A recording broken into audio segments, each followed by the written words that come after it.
1 second. Collector's Cup. Oh, yeah.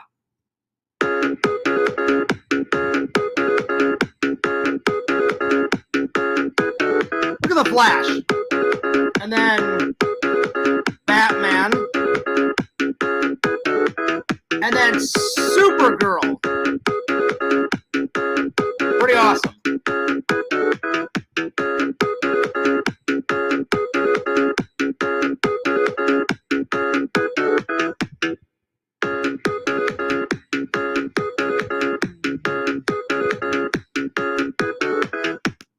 What's up, guys?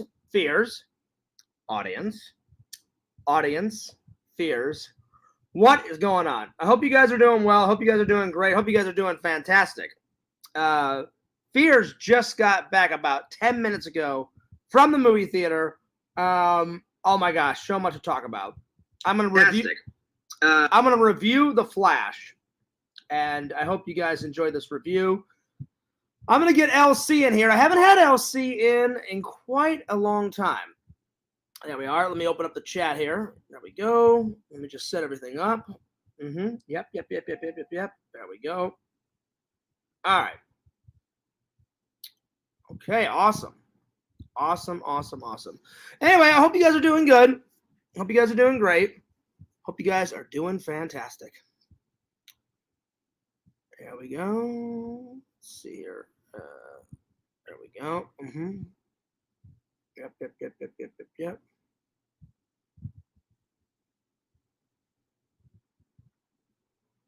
Give me 1 second here. There we go. All right. Awesome. So today's topics are, I'm finally going to talk about Indiana Jones. Come high or hell water. I've been trying to talk about Indiana Jones the last, I think, like 2 streams. So yeah. So talking about Indiana Jones, and then I'm going to do a mini Walmart haul. Yesterday, I did a big one. Yesterday, I did a big haul. So I thought, all right, I'll do a little mini one today. And then pretty much, I mean, the big thing was going to see The Flash today. And it was awesome. Not too many updates. My grandma did call me today. And I am so excited to tell you guys that she's feeling a lot better. She's feeling a lot better, and I'm so relieved. So she told me that she's very excited to see me, in July, and I said I'm so excited to see you too. So anyway, and I am proud to say that Fears bought his Indiana Jones hat. I just hope it gets here in time, because the Dial of Destiny is on the 30th, and we're on the 17th. It's cutting it a little close, I hope. If it isn't in time, then I'm going to wear that gray fedora that I have. But we'll see. Either way, I'm going to get it. So anyway, big shout out to the fans. Yes, The Flash. If you have not went to go see it, oh my gosh. First of all, you get this epic collector's cup. Bada bing. Supergirl, Batman, bada bing, bada boom. It's pretty awesome. Second of all, the film was just out of control. It was nuts. But in a good way. Anyway, I'm going to throw the link to LC and see how he's doing. I haven't had LC in a show in a long time. It's been a minute. It's been a good minute. So I'm going to throw it to him. LC, I'm going to throw you the link on your Twitter. So yeah. And I'll try and invite some other guests in today. But anyway, let's start with LC. All right. There we are. LC, I threw you the link on your Twitter. Come on in, buddy. Whenever you're ready, check it out. And while we're waiting for LC, Fears is going to get started. I am going to do my Walmart haul. So, yeah. So, anyway, I may need to give LC a call and let him know that I threw him the link. So, yeah. All right, give me 1 second.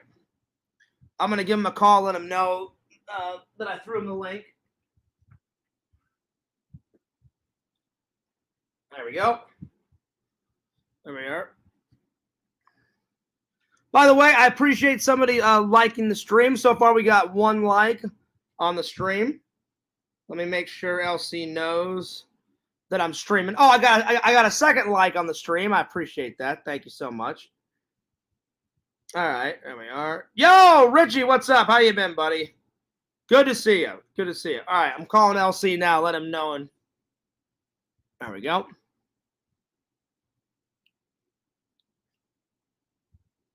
Give me 1 second here.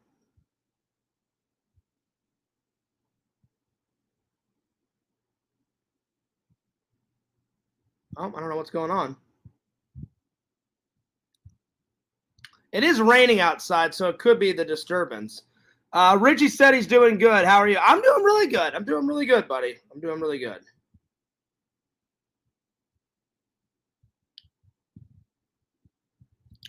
See, I'm trying to get a hold of LC. I don't know why my call is not going through.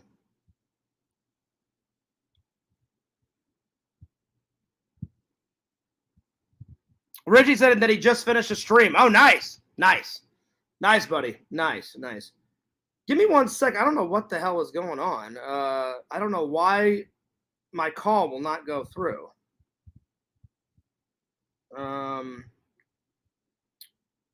Well, give me 1 second. I hope I can get a hold of him.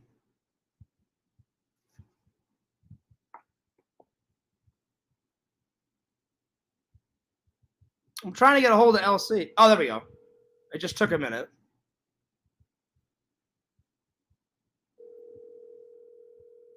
Give me 1 second here.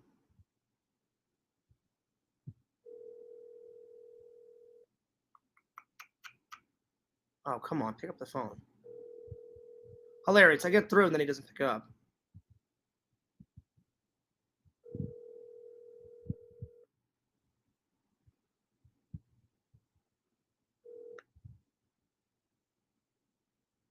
Please leave your message. Oh, man. All right. Well, I'm going to text him. I'm going to text him because he's not picking up my phone call. So give me 1 second here.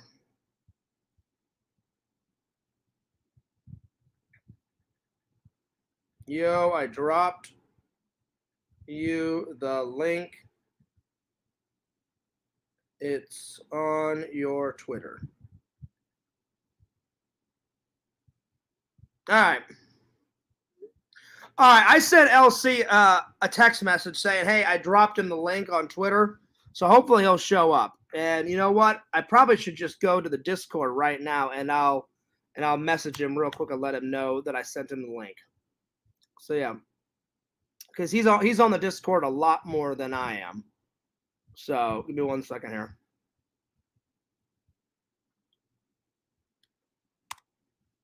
Let's see here.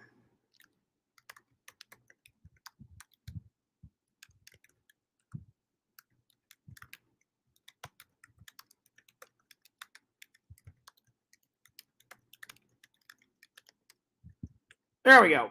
So I said, hey, man, I dropped you the link. Come on in when you're ready. All right. So hopefully he'll be here momentarily. Thank you so much for the 4 likes, guys, on the stream. I really appreciate that. So we're just waiting for LC to get here. So I dropped him the link. Hopefully he'll get there. But while we're waiting, yes, to everyone, I went and saw The Flash. It was awesome. But you know what I'm more excited about? I mean, listen, the Flash was great. The Flash was awesome, and it was good. But, man, when I saw that new trailer for the Dial of Destiny, oh, my God, I'm so excited. June 30th, I'm going to go see it right before my my trip starts. Right before my trip starts. So, oh, yeah. Anyway, let's start things off with a bang. Let's do a mini Walmart haul. All right, here we go. So you guys know I'm big on Disney. Bam! Celebrating Mickey. And it's his very first episode ever. Steamboat Willie was the very first time we saw Mickey on the big screen. So you get 13 classic epic shorts. So they're not even like 20 to 30 minutes. They're like 10-minute, 12-minute movies. You get Steamboat Willie, Mickey's Band, Through the Mirror, Mickey's Rival, Boat Builders, Mickey's Trailer, Brave Little Mickey, Tugboat Mickey, The Little Whirlwind, Mickey's Birthday Party, Pluto's Birthday Party, The Simple Things in Life, and Mickey Gets a Horse. So can't wait to watch, because I've seen bits of Steamboat Willie, but I've never seen it, all the way through. So had to get some classic Disney stuff.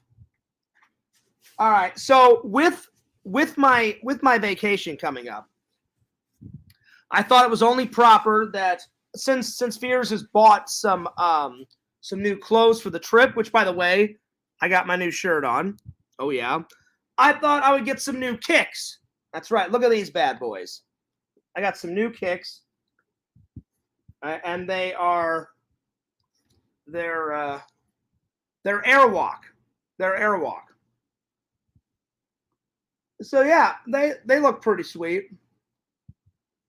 So I thought, why not?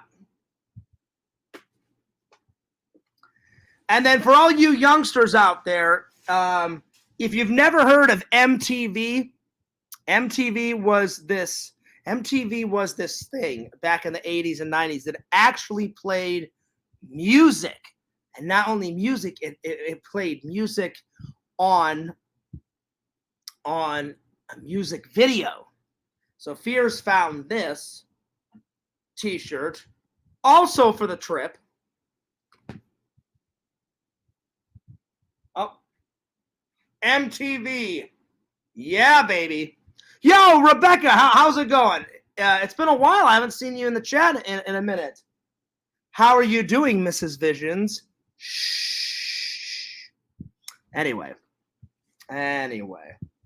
I'm just joking. I don't know if that's Mrs. Visions or not. Speaking of Visions, I need to write him and tell him that I'm live. Give me 1 second here. We're waiting on LC to get here.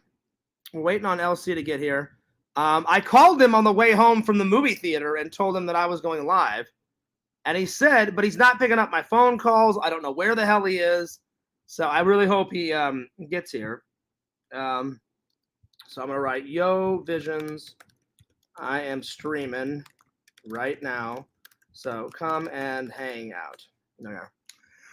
Well, Rebecca, I got to say, you missed a hell of a stream yesterday. Yesterday's stream was going nuts. Anyway, Rebecca says, going good, Fears. Nice. It's going pretty good for me too, Rebecca. So, Rebecca, I don't know if you heard, Fears is going on vacation soon. If anyone needs a rest, it's Fears. Look at these bags under my eyes. Oh, my Lord. I'm turning into a skeleton, for God's sakes. Anyway, I'm going on vacation in July. So that means I'm going to be hanging out at tons of my Missouri hot spots. I'm going to be hanging out with my buddy Eric, and I guarantee you he's added some more stuff to his nerd collection.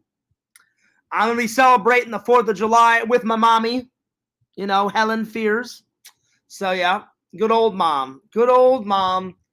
And once I get done hanging out with the family, I'm going to go over to my buddy Eric's barbecue and drink, beer, lots and lots of beer. So that'll be good. Rebecca says, have fun, Fears. Well, I appreciate that, Rebecca. Rebecca, if you have not seen The Flash yet, check it out. Fears went today, and oh, my Lord, it was so good. It was pretty good. Enjoy your vacation, Fears. Thank you. I appreciate that. I will. I'm buying my plane tickets tomorrow. So I'm going to surf the internet tonight and find some deals. And then tomorrow, right after church, I am buying my tickets. So, yeah. I don't know if LC is going to come. I've messaged him. I don't know where the hell he is. He said he would be here. I'm going to try and give him a call again. I don't know what he's doing. But typical, he's late as always. All right, let's try and give him a call. He said he'd be here. The internet's kind of crap right now. So I don't know if it's going to go through on my phone because it's raining outside. It's stormy outside, so it may take a minute to get him on the phone. I'm going to check the Discord again, but give me 1 second. Anyway, I hope everyone's having a wonderful weekend. My weekend's been pretty good so far. It's been pretty chill, but let's see if I can get a hold of this hilarious guy. I don't know where he is. He said he'd be here. Let's see here. No, he's not in the Discord. Well, damn. Call failed. Damn it. It's because of the weather outside. The internet around here is crap whenever there's a massive storm. I got home just in time from the theaters. And then all of a sudden the storm started. So I don't know if my call is going to go through with the storm. I'm surprised the stream is still doing pretty well. Oh, here it is. Let's see if I can get him on the phone. Come on, pick up. Pick up. LC, you son of a bitch. Where is this guy? I love it. He said he would be here, and then he's not here. Oh, well. I tried. Please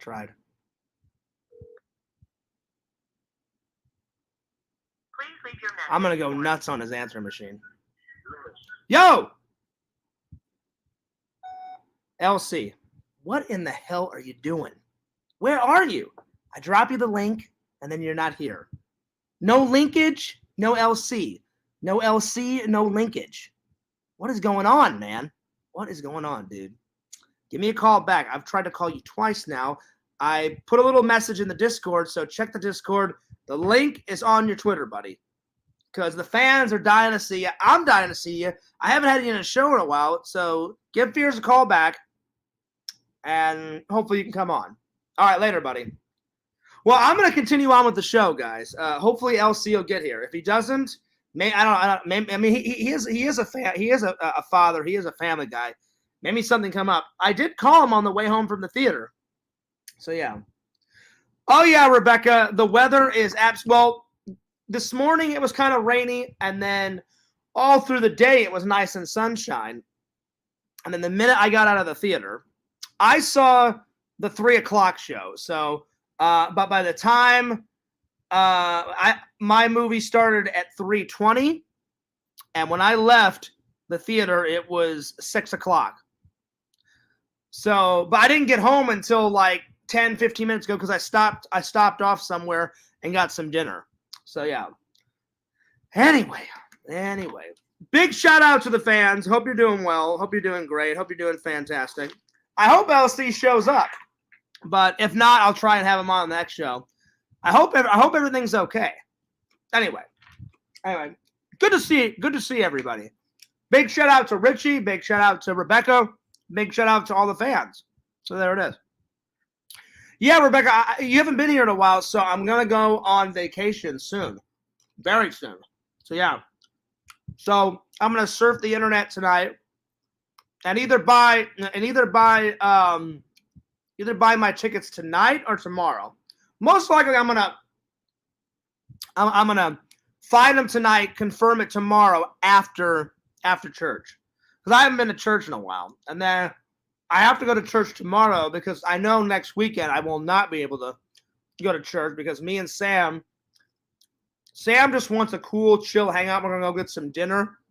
And then Sam said, Fears, we haven't went drinking in a while. And I was like, that's true, we haven't. So we're going to get nuts next Saturday and go drinking. And then probably end up doing a drunk live stream. So I'm like, yeah, buddy.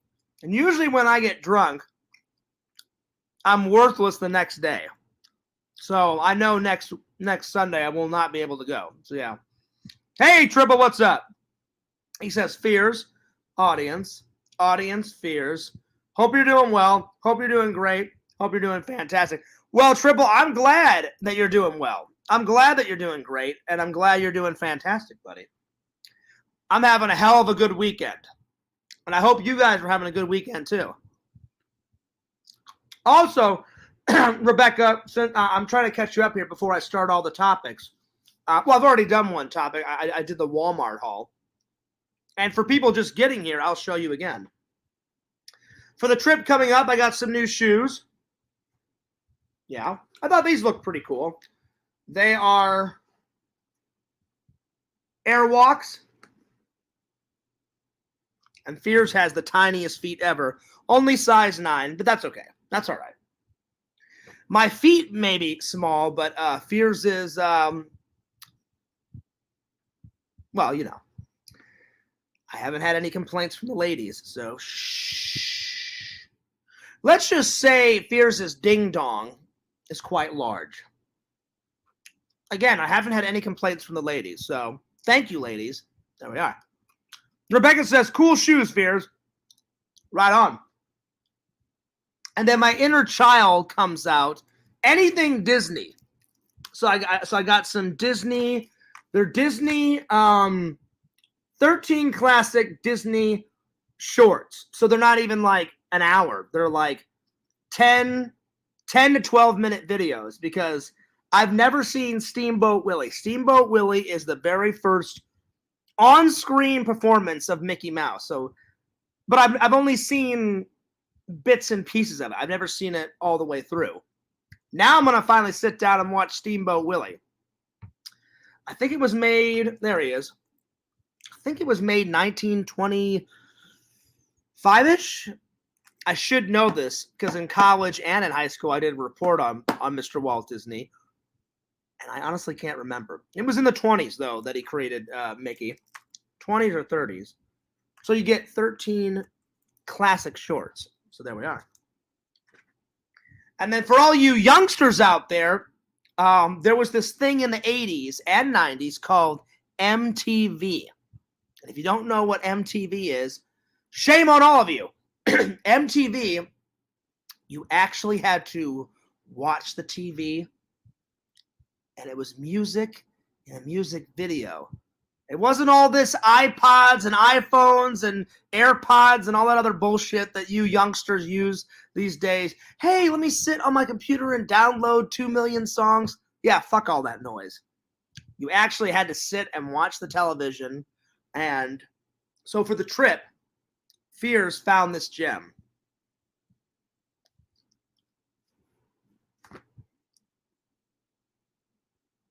There we go. MTV.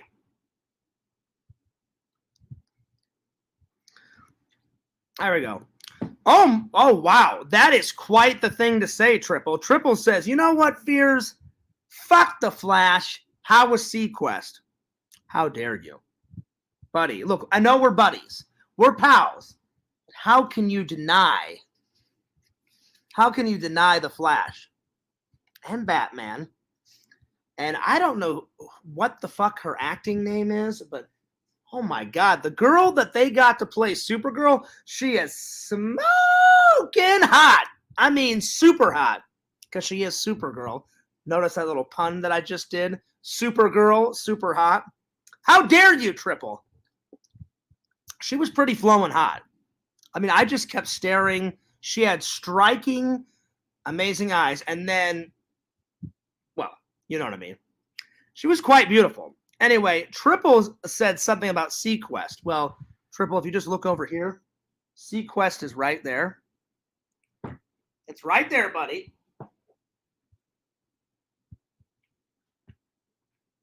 Woo, right there. It's still got the plastic on it. So Fears wouldn't know how Sequest was because I haven't watched it yet. But I'm going to. I'm going to watch it. I just haven't watched it yet. The key word is yet. I haven't watched it yet. Anyway. So yeah, I thought it was lovely. I thought it was great. But anyway, Triple, to each their own. If you didn't like The Flash, that's okay. Everyone has their own opinion, but shame on you, buddy. You should have gave The Flash at least a chance. At least a chance. Rebecca, have you seen The Flash yet? Has anyone seen The Flash yet?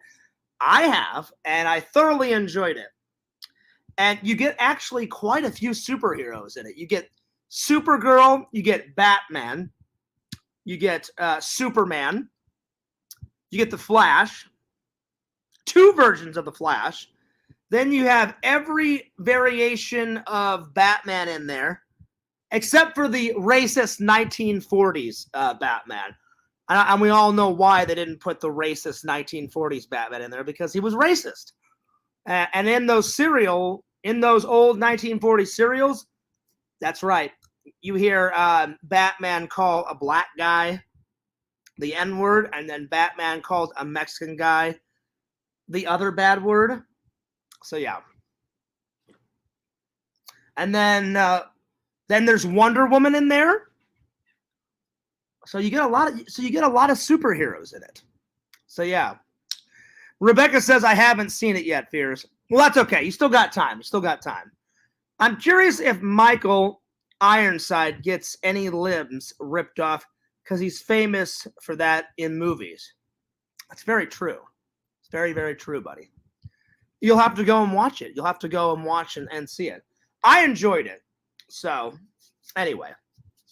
I thought it was a great film. But I'll be honest. As much as I like The Flash, the minute I saw the new Indiana Jones trailer, I was excited. I was going nuts. I was going ape. I'm going to try one more time to get LC. I don't know where he is. He said, I'll check you out. And then he's not checking me out. You got me excited about Sequest. I'm pumped to watch it. I'm still not in Flash Gear yet. Well, you need to get into Flash Gear. Well, Triple, I don't really know. I don't know how I got you excited about Sequest because I've never heard of it. I was in Walmart one day and I just kind of was like, what the hell is that? I picked it up and I was like, this looks hilarious. And I don't remember hearing about this show back in the day. They made it like late 80s going into the 90s. And I guess it passed me by because I've never heard of it. So I read the back cover and then I Googled some information about it on my phone. And then I became interested in it. And I was like, all right, well, I'll give it a whirl. Because it was only like $20 or something. And it was on Blu-ray. So I was like, okay, I'll give it a go. Because usually all those old ones, they're all on DVD. Maybe one day I'll get them on Blu-ray, but I have to really like it to get it on Blu-ray. But that was already on Blu-ray, so I thought, what the hell? Okay, 1993 through 1996. I couldn't remember. I knew it was like 80s, 90s. But again, I know nothing about it, Triple, except for what I read on the back cover and the stuff that I Googled when I was in Walmart on my phone. So I was interested and intrigued. And I was like, this show passed me by. So I'm like, what the hell, Fears? I'll watch it. So yeah, I'm really trying. Right now I'm watching MASH 4077. So I'm on season 4. I'm on season 4 right now of MASH. And I believe there's 11 seasons, 12 seasons of MASH. So I've got a while to go. Let's see. Triple says, in the early 21st century, mankind has colonized the oceans. The United Earth Oceans Organization enlists Captain Nathan Bridger and the submarine Sequest to keep the peace and explore the last frontier on Earth. That does sound good. Yo, Visions, what's going on? Are you going to start ditching your Blu-rays for 4K? I don't know, buddy. Maybe. We'll see. We'll see. I'll let you know. Good to see you, Visions. Visions, I have to ask, when you went and saw The Flash, I saw you posted a picture. did you get your collector's cup, buddy? Did you buy a collector's cup? Little by little, now we haven't gotten Exhumed Vision's face reveal yet.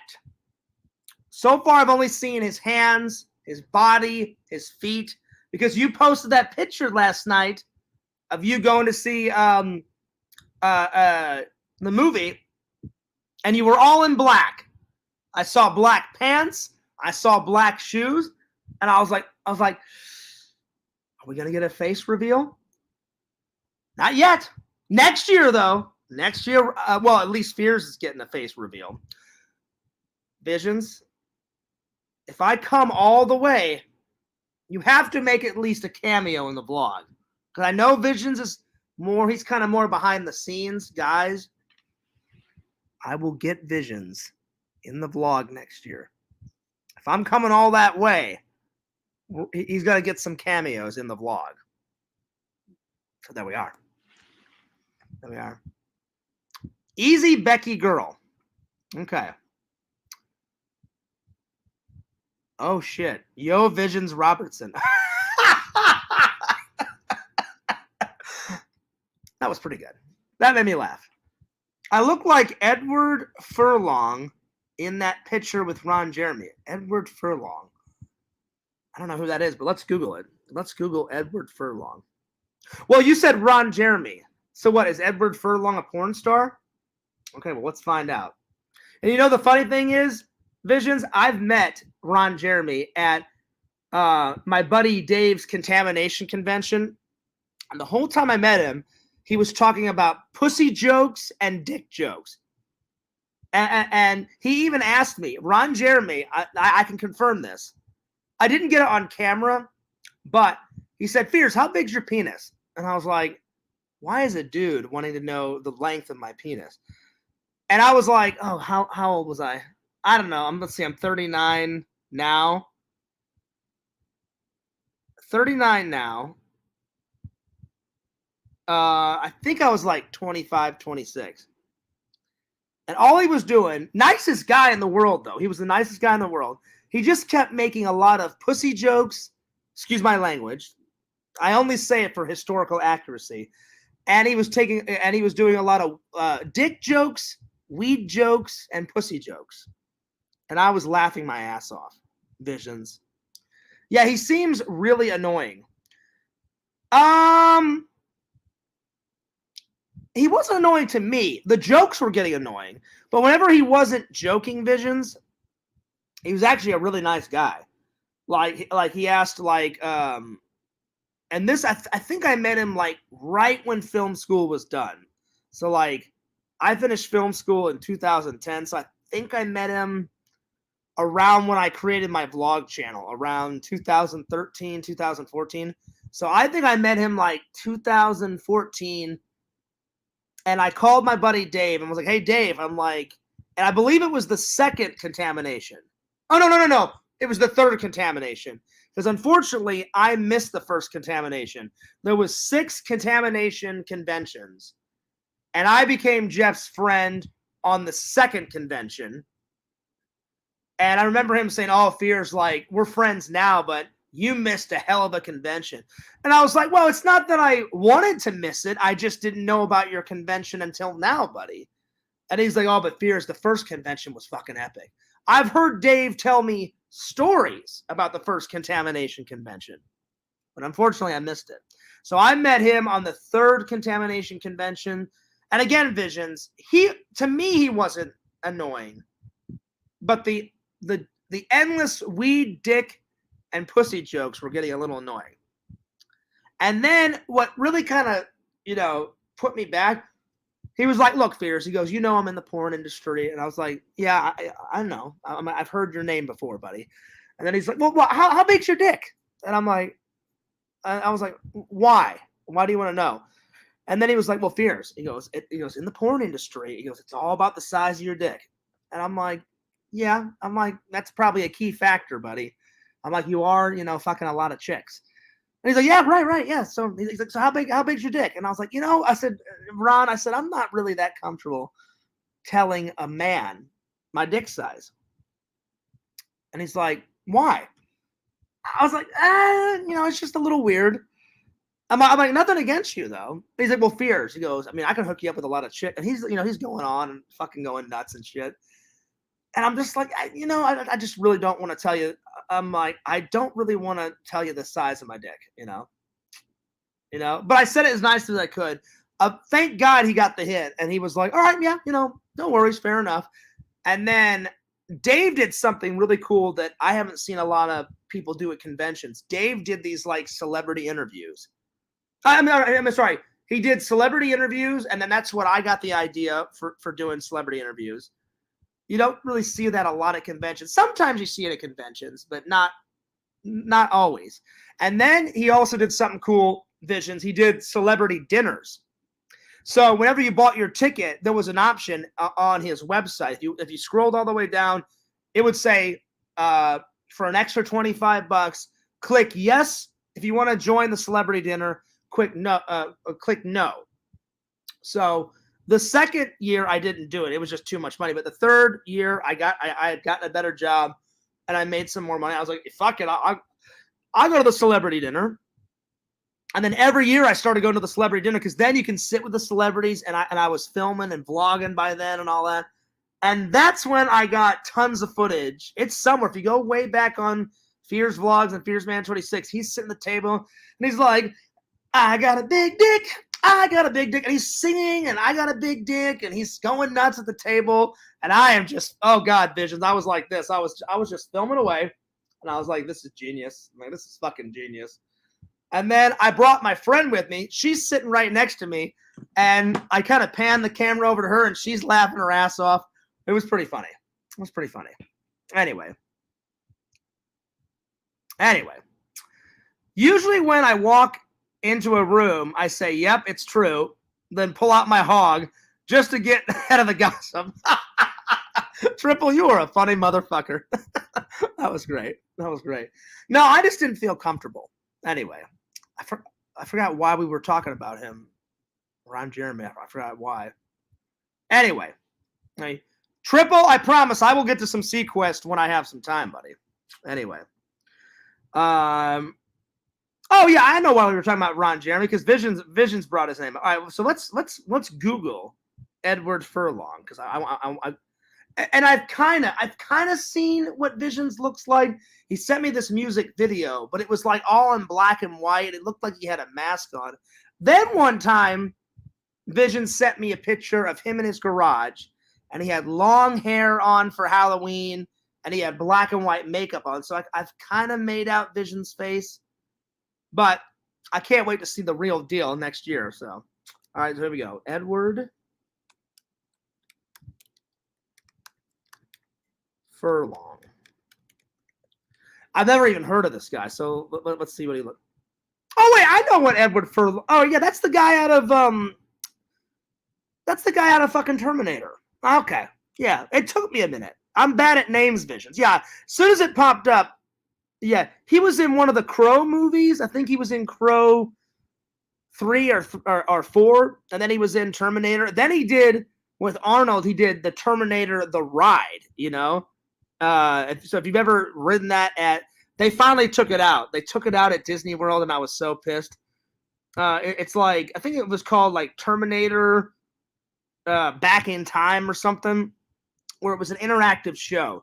It had 3D images on the screen, and then actors would jump onto the stage, and it was a big ordeal. But the video footage, him and Arnold came back and did that for Disney World. Yeah. It just took me a minute, Visions. I couldn't. I'm better at faces than names, because when you said Edward Furlong, I was like, it kind of rings a bell, but I don't really know who Visions is talking about. Okay, so you kind of look like him. All right, fair enough. Well, hey, he's a pretty good actor, and I thought he was pretty hilarious in The Green Hornet. The Green Hornet, and then like the Green Hornet comes in, he's like, "You just got stung," and he's like, "Yeah, cool, man. Nice to meet you." And he's like, "Yeah." He goes, "Yeah. Well, anyway, tell your boss that the Green Hornet sends his regards." And then all of a sudden, like the next scene is him talking about the Green Hornet. Hornet, and he's like, the dude was crazy, man. He goes, he destroyed my lab in like a half a tank type of thing. And then all of a sudden the villain's like, so what? He goes, a man in a green insect costume shows up at your door and you shit your pants. And he goes, trust me, a guy wearing a mask is a little scarier than a man in a suit. And then the villain's like, so what? You're not afraid of my suit? And then he's like, I didn't mean any disrespect. And he's like, do you know how many famous people have killed people in suits? And then he throws his gun down, and then Edward Furlong ends up getting 2 bullets right in his chest. And then that's the end of him. So there it is. There it is. Well, I must say, Visions, if you look like Edward Furlong, there you are. There we are. Because as soon as it popped up, I was like, oh, yeah, I'm like that guy from the Terminator movies. So, yeah. I don't even know if Edward Furlong is still acting. If he is, God bless him, because he was a good actor back in the day. If he is still acting, then there you are. Anyway, I went and saw Vision. You know me. Whenever Fears can get another collector's cup, I get a collector's cup. Now I've got the Flash. I've got my old Justice League cup. I've got my Halloween 2018 collector's cup.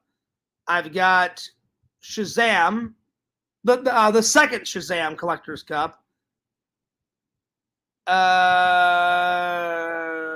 This one, I think that's it.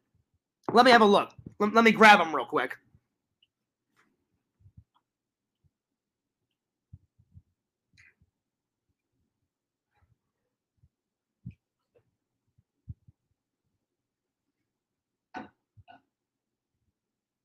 So yeah, Fears is getting quite the collector cup collection. Oh yeah, quite the collector's cup. So now I've got this one. And God, look how old this one is. This is back in the day, motherfucker. The Justice League collector's cup. Oh, I forgot one. The Black Adam collector's cup. Shazam 2 collector's cup. And then my personal favorite. This one's my all-time favorite. The Michael Myers one. Yeah, buddy. Look how sinister he is. Halloween Ends. Anyway, that's why I didn't make any coffee, because I've still got like that much. These collector's cups hold a lot of soda. So I said, when I do a stream tomorrow, that's when I'll make some more coffee. But I'm going to finish my soda. Anyway, it was good, buddy. I thoroughly enjoyed it. Visions, did you like the movie? Well, how would you rate it, 1 through 10? I'm going to give it a solid 8 out of 10. It wasn't a perfect movie, but it was still pretty good. And then I don't want to spoil anything for people that haven't seen it, so I'm going to try to review it without spoiling it. All I got to say is the hilarious scene after the credits, I don't know if it's worth waiting for, but it was fucking hilarious. I was waiting for something epic to happen. I'm like, so it's him and it's Aquaman and they're talking. I'm like, something big's going to happen. Something is epic's going to happen. And I'll just give you guys a little tidbit. It's basically Barry Allen telling the Flash, look, you are so drunk off your mind. You need to come. My house is right here. You can crash on my couch. And then Aquaman just ends up falling in a puddle of water. He's like, you know what? I'm good right here. He goes, I'm just going to sleep in this puddle. And then Barry Allen's like, what the fuck are you talking about? Like, my house is right here. And you're going to sleep in a puddle? And he's like, yeah, I'm fucking Aquaman. He goes, I'll be fine. I'm just going to sleep right here. And then he's like, all right, whatever. And then he just walks off, and then that was the end of it. So anyway, pretty good but I was just waiting for, I was like, what? Now I said, I guarantee you Aquaman's going to like tell him something like to set up the next movie. No, nothing. It's just a hilarious scene of Aquaman drunk off his ass. And I was like, well, that's good. But I was Visions. I was waiting for something like epic to happen, and then just nothing happened. And I was like, well, it's funny, But I'm like, I thought they were gonna set up the next like DC movie or some shit, you know? Anyway, Vision says, I'd have to say it was a 7.5 rating. All right, cool. Fair enough. Fair enough. I laughed a bunch, didn't yawn. It kept me entertained, and I don't even like superhero movies all that much. Oh, really? I thought you did. Okay, well, good to know. I didn't know that Visions didn't like superhero movies. Okay. The baby shower right out the gate was hilarious. That is pretty hilarious. Yeah, that one was pretty funny. Like, a hospital is, like, crumbling down into the earth. The fucking building is just gone to shit. And it's like all the windows are breaking out and it's crumbling to nothing. It's crumbling to bits. And the Flash has to quickly transform. He's like in a coffee shop, and this idiot behind the counter is like taking forever to make his sandwich. And he's like, oh, can you hurry the fuck up? I'm trying to get to work and shit. Hello. And the guy's all like talking about like his girlfriend or some girl like on the phone or something. And then Barry Allen's like, oh, fuck this. And then he goes into the bathroom. So there will be spoilers in this. There's no way I can review it without not. I mean, I'll do my best not to spoil it. But we'll see. We'll see. Anyway, he goes into this bathroom, quickly changes into the Flash, gets there, and then the building is literally collapsing into dust. Nothing. Like, there's no hope for this building. And he pretty much just catapults himself on the side of the building, starts running up the building. All these babies and a nurse go flying out the window. So they're like plummeting to their death.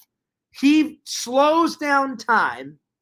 Not only does he save every single baby, superhero style, he saves a nurse, and then he saves a therapy dog. So a dog, like 9 babies, and then a nurse. That's pretty good. That's pretty good. So yeah. It was a funny scene in Visions, but I gotta say, I've got 2 favorite scenes. The one, it's not at the very end, but it's towards the end, where you see every carnation of Batman, except for the 1940s racist Batman, and we all know why they didn't put that in there, because I've watched some of the 1940s. Randall loves any version of Batman, except for the 1940s one. Randall showed me a clip, and in the 1940s, Batman and Robin are calling a black guy the N-word. They call a Mexican guy the other bad word. But Randall's like, well, Fierce, they could get away with that on television because it was the 1940s. And I was like, holy shit, that's nuts. But my favorite scene is towards the end, Visions, where you see every reincarnation of Superman and Batman. And I was like, okay, that's pretty. Even the hilarious Nick Cage version. Nick Cage at one time was about to play Superman. And then I don't know if they ran out of money or whatever happened, but it fell through. And they never made that film. I would have liked to have seen that film. But unfortunately, it never saw the light of day until now. So now Nick Cage can honestly say that he played Superman. That's fucking awesome. That's fucking awesome. So I'd say that was my first favorite scene, Vision. And then my second favorite scene was probably the classic when you see Michael Keaton walk into frame and he's like, yeah, I'm Batman. Like a badass. Oh my God, it was so good. He's like, yeah, I'm Batman. I'm like, if it would have been Fears, I would have been like, yeah, I'm the Fears man, bitches. That's right. And so I'm at the theater, right, Visions? And I got 2 people to subscribe to my channel. So I'm waiting in line. I'm vlogging away. Oh, I vlogged. I vlogged. Oh, yeah, I got it right here. I was vlogging. And someone saw me, just going nuts, as always, on the camera, like Fears usually does. And I'm like this. I don't know. This kid must have been 21, 20. And he's like, oh, are you a YouTuber? I'm like, that I am, sir.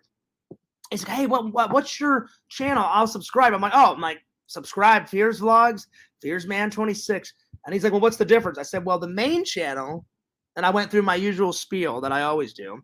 So the main channel, it's short films, parodies, funny skits, all my best edited projects.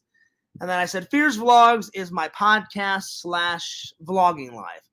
And he's like, oh, I love vlogs. He goes, I'll subscribe. Then he really got excited. I said, if you want to check out anything, check out my Fears Man cartoons. And he was like, well, what the hell's that? So Fears busts out his phone. Ding-a-ling-ling, ring-a-ling-ling. And then I pulled up one. And so the guy looked at me and he says, wow. He goes, you and your friend made that? And I said, that we did. I said, I can't take all the credit. I said, it's a team effort. I said, I created the concept of the hero. And I said, my friend Randall, I don't know how to do cartoon animation. I said, that's all Randall. And then what was Great Visions, the 20, he was either 20 or 21, I can't remember. He was with his girlfriend.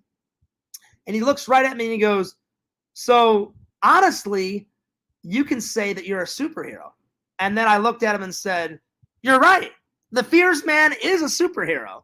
And he goes, well, if you're the creator and your last name is Fears, you're technically the Fears Man. And I said, it's pretty cool to be a superhero. I got superhero blood in my veins. Oh, by the way, Rebecca, check this out. I don't know if anyone's if for anyone that didn't see it yesterday, Fears Man has finally came home. Fears Man is finally in the Fears lair. Bada bing, bada boom. There he is. He's right over there. Oh, yeah. Look at that, Rebecca. Nice. My friend / fan, Candace, painted a picture. She said, Fears, send me a selfie. So I sent her a selfie. And then she's like, give me a couple of weeks. She spent 3 weeks. I guess she has this computer program where you don't even have to get like a canvas. Like Visions likes to paint. I like to paint. But Candace said, I don't really do a lot of like canvas painting, Fears. She goes, I've got this program on my computer where I can do digital painting. So she did a digital painting of me. And then she sent it to me, and now I use it as Fearsman 26 profile picture, which I'll probably keep, unless she makes a better version of Fearsman, I'll probably keep that as my profile picture forever, because that's probably the best picture of Fearsman. There's been 3 pictures of Fearsman besides Randall's that I've loved. Randall's very first incarnation of Fearsman was probably the best he's ever done. He made Fearsman like 6'1". He had massive muscles. His costume looked amazing. I was impressed. The second one that I was impressed with was hers. The third one was Debbie's version of Fearsman in the Tommy NC 2010 cartoon, which, by the way, it's out. It is out, so you can get Tommy NC 2010 issue 1, and then you can get Tommy NC 2010 comic issue number 2, where Fearsman makes a cameo. I was honored to be in his comic. I can't believe Fearsman is in a comic now. That's pretty badass. So, yeah. But no, I looked at this Kid Visions, and I was like, yeah, I'm a superhero. And he's like, dude, I'll definitely subscribe. I was like, well, I appreciate it. He goes, I'll get my girlfriend to subscribe. I'm like, yeah, go for it. I'm like, anyone and everyone is allowed to subscribe. Go for it. So, yeah. Darth Vader. What is up, Darth Vader of Spring Hill? And if you guys don't know who that is, you guys are going to find out soon enough. Remember that Darth Vader that I met at my buddy Jeff's convention? And he got a little cameo in the vlog? Well, there he is. And now we're friends on Facebook. That's right. So me and Darth are going to be doing some collab videos as soon as I get back from my trip. And my trip's coming up very soon. It's in July. So Darth, the minute I get back, me and Darth Vader's going to be having some adventures on camera. That's right. Oh, yeah. Darth's very excited. I know Darth's real name, but I won't say it. Not yet, at least. So I'm gonna interview Darth. We're gonna do some short films with Darth. It's going to be good. Darth says next to the real James Bond. Oh, yeah. There's many incarnations of James Bond, but Sean Connery is the best, in my opinion. It would probably go Sean Connery. Then I love Daniel Craig. Then, what the hell's his name? What's his name? Hang on. I've got it right over here. What's his name? Give me 1 second. What the hell is his name? This is my favorite James Bond movie, Moonraker. So it would go Sean Connery's my favorite, then Daniel Craig, then this guy, whatever his name is. Hang on, what's his name? Roger Moore. Roger Moore is probably my third James Bond, but this is my favorite James Bond movie of all time. I need to get it on Blu-ray, Darth. Moonraker. If you guys have never seen Moonraker, oh my God, it's amazing. Amazing. It's got everything a James Bond movie has, or that you need. Sexy ladies, epic, like little gizmos and gadgets that use. I'm a big fan of space. I've loved space ever since I was like 5 or 6 years old. He's like, there's lasers in it. It's going fucking nuts. So if you haven't had a chance, watch this. Oh, yeah. Darth Vader says, just say when, Fierce. Well, I'm telling you, the minute I get back from my vacation, buddy, that's when we're going to film some short films together. And I've seen his Darth Vader costume right up front, guys. It is so detailed. It is beyond belief amazing. So good. And Darth's been telling me, like, every couple of months, he's been like, like he said, Fears, it's not completed yet. I'll be honest, I thought it was completed. And he was like, well, he goes, every once in a while, he goes, I'll make adjustments to it. And I was like, dude, it looks epic. But he said, Fears, I really want to get it as screen accurate as possible. And I was like, go for it. Go nuts with it. You know what I'm saying? And he goes, yeah, he goes, we're almost there. We're not there yet, but we're almost there. And I was like, to me, it looks epic, man. It looks amazing. So, yeah. Anyway, Darth, good to see you. This is the first time Darth has been in the chat. So, Darth, meet my good friend, Exhumed Visions. Exhumed Visions, meet Darth. Meet Triple, meet Sharon. Sharon's in the chat. What's going on, Sharon? Sharon, it's been a while since you've been in the you haven't been in the chat in a very long time. Good to see you, Sharon. Good to see you. And then also meet Rebecca and meet I think Richie was here. Yep, meet Richie. So everybody, Darth Vader. Darth Vader, everybody. That's right. And Darth Vader lives in Spring Hill, Florida. That's why he's the Darth Vader of Spring Hill. And I checked out your page, buddy. I think it's so cool that you do charity work in your Darth Vader costume. I saw those pictures. I think you were at a hospital. What was it? A month ago? A couple weeks ago? And I think that's very cool. That's very cool that you and other Star Wars characters show up at hospitals. That's awesome. We need more people like that. We need more people like that. You know? So I think that's super cool. That's super cool. Anyway, just to so everybody welcome Darth Vader to the chat. Anyway. Rebecca says, howdy everyone in chat. Sharon says, I'm doing great. Well, that's good. That's good, Sharon. I am glad you're doing great. It's amazing to see you again. It's glad to have you back. I know for a while, I remember we chatted, Sharon. I know you said you were going through some stuff. That's probably why I haven't seen you in a while. I won't tell everybody what you were going through, but I remember our conversation. I remember you called me and we had a little chat. So I'm glad things are way better now. I really am. I'm very happy for you, Sharon. And then Darth says, what up, Richie? Oh, Darth, you need to check out Richie Wright's channel. He is, without a doubt, he is the best challenge master on the internet. Darth, check out his challenges. He goes nuts.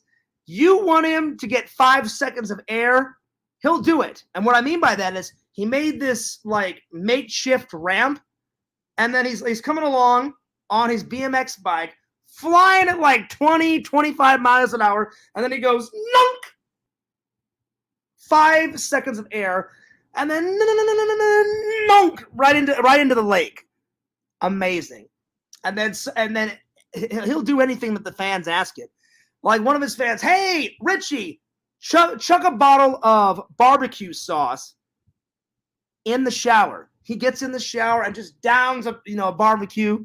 Hey, Richie, eat some Oreos in the shower. This guy is out of control.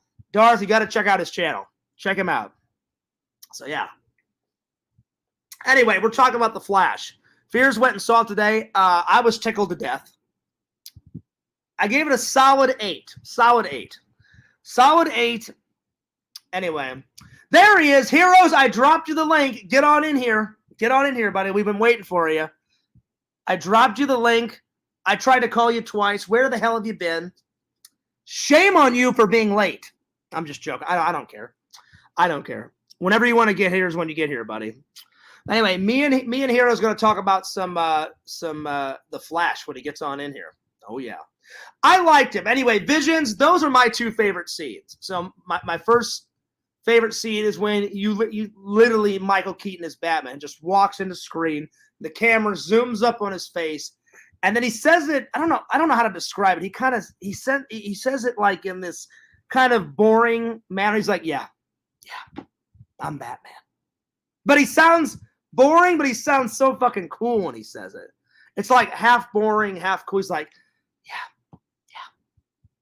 I'm Batman. And I was like, I got like goosebumps. Ran up my arm and down my shivers down my back when he said it. I was like, oh, fuck. I'm like, he's returned. He's returned. Because that's his 3rd performance as Batman. First one was Batman, then Batman Returns, and now The Flash 2023. I was like, oh, my God, this is amazing. He's back. He's back. So, yeah. But I will say, Darth Visions, what I'm really excited. I love The Flash. But, Darth, today, Fears just bought an authentic. Well, it is authentic, but it's not. I wish it was a real one. I went to this amazing hat website, hats with an S, hatsshop.com, and they remake iconic movie hats. Like, the Crocodile Dundee hat, and he's got all the crocodile teeth going around his hat. They remake that one for you. They have both versions of the Indiana Jones hat. When he's not on an adventure and he's just like, at his school, or in the 4th one, he's walking to that train. He wears the gray fedora. They've got the gray fedora, and then they've got the iconic brown fedora with the black bow tie around it. I got the iconic one. And I hope it comes in time, because I'm going to wear it to the theater. So, fingers crossed. If it doesn't, then I'm going to wear my gray fedora. But I hope it comes in the mail in time, because I bought it today. So I'm hoping. I hope it doesn't take like 15 or 16 days to get here. Anyway, let's see here. Hero says, my bad, I ate some pizza and fell asleep. Yeah, fucking hilarious. Get your ass in here. You fell asleep? How could you? You son of a bitch! I'm just joking. Get on in here, buddy. I'm just playing around. Guess what? I had some pizza today, too, for dinner. So, there it is. I'm just joking. Get on in here, buddy. I forgive you. Let's see. Darth Vader says he's my Batman. I mean, he's the iconic guy, But, yeah, and then, anyway, so that was my first favorite scene. And then my second favorite scene is where, at the end, you see by the way, spoiler alert. So, if you haven't seen the film, I apologize. And you may just want to leave the stream, because Fears is going to spoil it. Spoiler alert. I've said it 3 times so far. I really enjoyed the scene. Vision, it's like where the Flash is like trying to figure things out, and you see all these different dimensions, and they're collapsing, they're opening, they're collapsing, they're flying all over the place. You see every incarnation of Superman, and you see every version of Batman, except for the 1940s one, because, as I said, the 1940s Batman was quite racist. So I understand why they didn't put that in. I'm glad they didn't put that in, because being a racist is very bad. You should be like Fears. I'm cool with everybody. except for the trolls. Fuck the trolls. But everybody else, I'm cool. I don't care if you're blue, black, white, polka dots on your face, gay, bi, transgender, homosexual, heterosexual, whatever. Fear. I'm all for it. I'm cool with everybody. I'm cool with everybody. So there it is. So while we're waiting for LC, I've got some good news. So Visions, hang on to your hat. Hang on to your hat, buddy. So you guys know Fears has been trying to find a Mrs. Fears for quite a long time. It's been 4 years since I've had a date. I need to dust off those cobwebs, man. It's been a while. And so this girl, on the dates, sometimes you can initiate the conversation or the girl can initiate the conversation, or you have to wait until you match. And then once you match, then they say, hey, you matched with such and such. You can send someone a message. Well, this is what I've noticed.